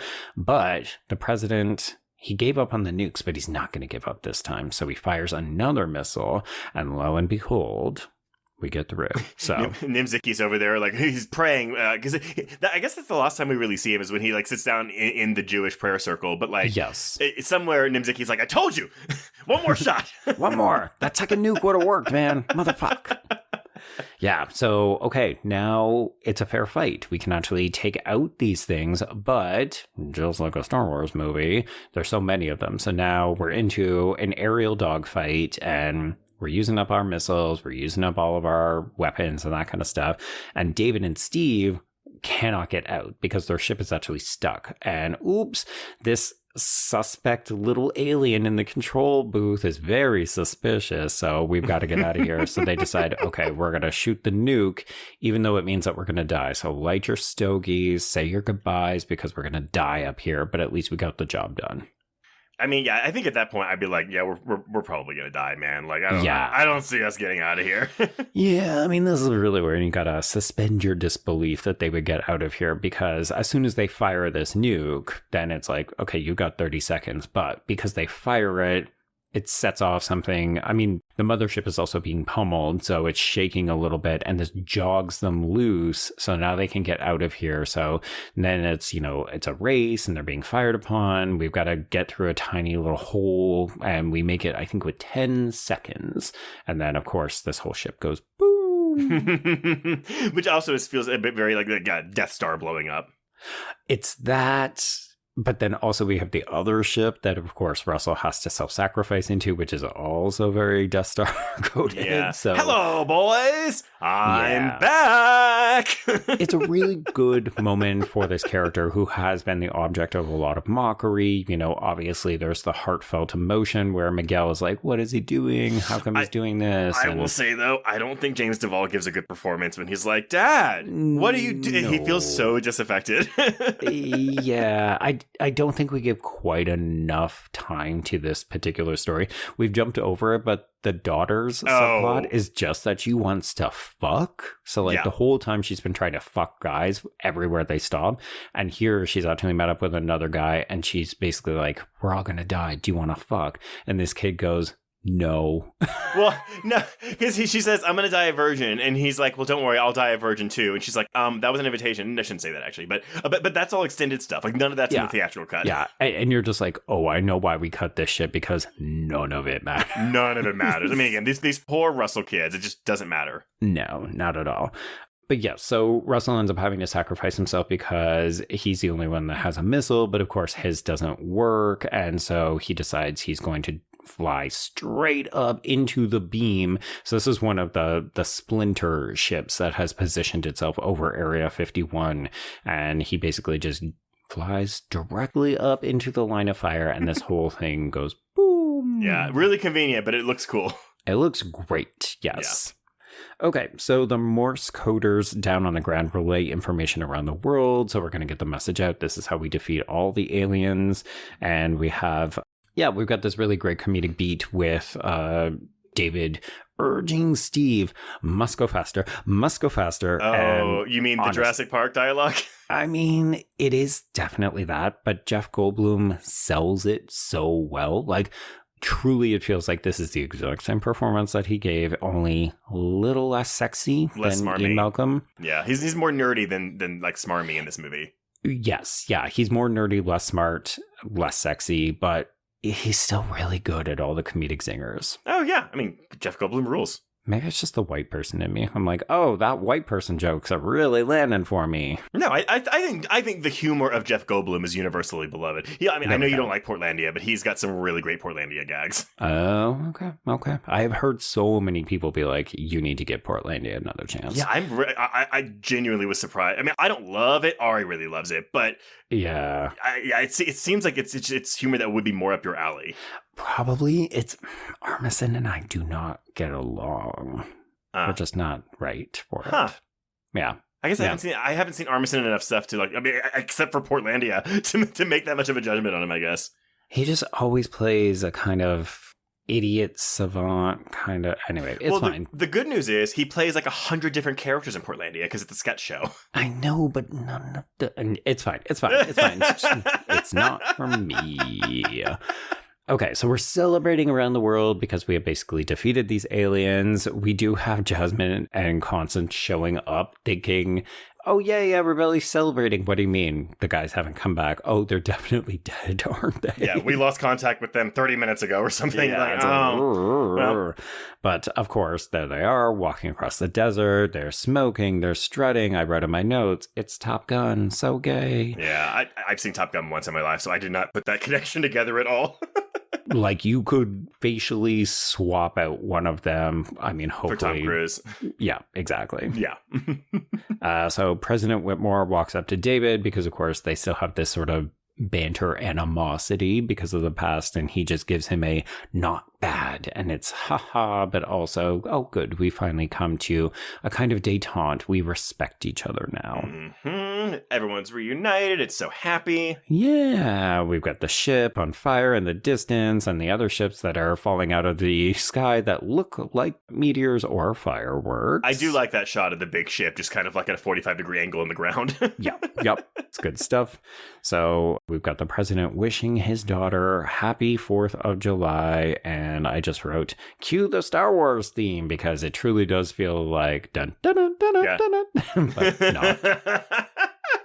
And that is Independence Day. It is indeed, yes. A supersized episode for a supersized film, but honestly, I didn't mind watching a 3.5-hour movie because this was just... It was fun. It was a good time. 2.5, but yes. No, I mean, we're both kind of in a bit of a cramped work week right now, and it was the thing where I was like, oh God, I got 2.5 hours. Okay, yeah, like, oh God, we don't have time for this. And it was like, oh, you know, I put it on. It felt like falling back 30 years and just being a bit of a kid again. Like 2 seconds in with that moonshot, I was like, all right, yeah, you got me, movie. Yeah, it holds up. And here's the thing. I was so worried that the special effects were going to have aged and it was going to look really bad.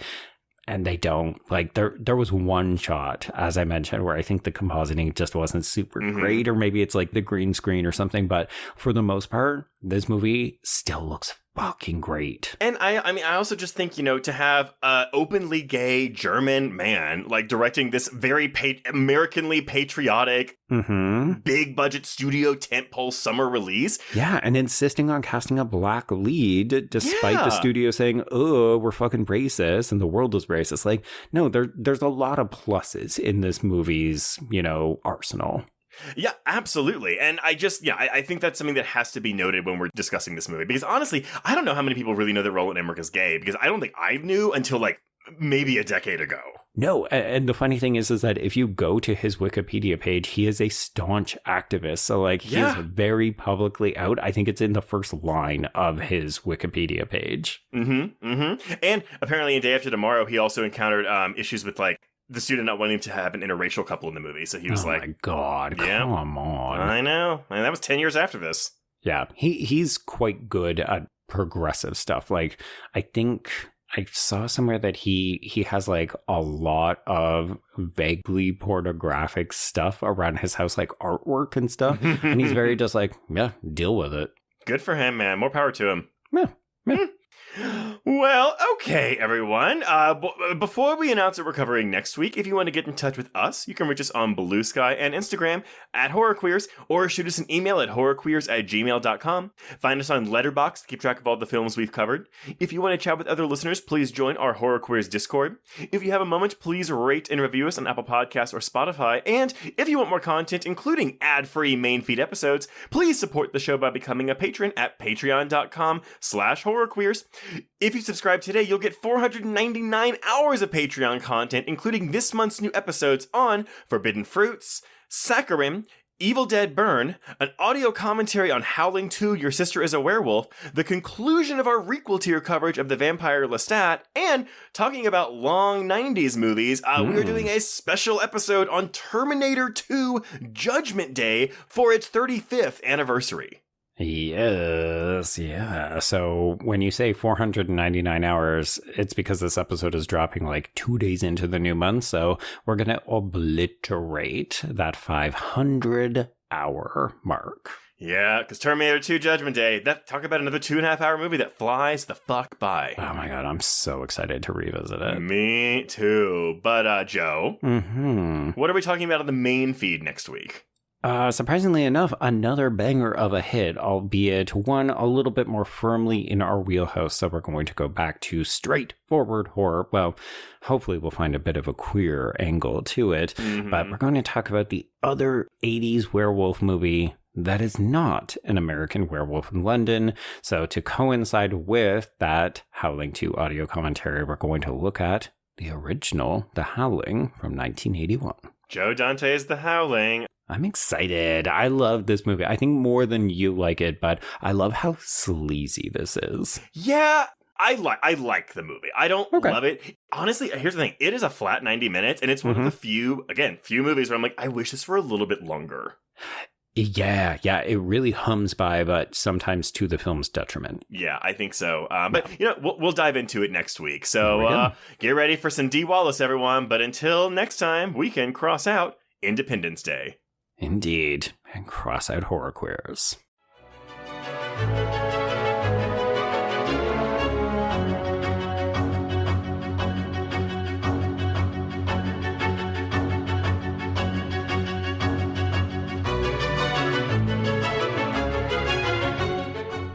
Southern California. Are you ready for the ultimate horror and pop culture takeover? Creep IE Aftermath invades the Ontario Convention Center July 10th through the 12th with over 40 celebrity guests. Meet Brad Dourif, the legendary voice of Chucky, plus epic cast reunions from The Addams Family, Scary Movie, and Back to the Future. See Jamie Campbell Bower, Vecna himself from Stranger Things, and so much more. Experience over 200,000 square feet of spooky shenanigans, vendors, cosplay, panels, photo ops, haunts, and unforgettable scares. Get your tickets now before prices rise at creepIECon.com.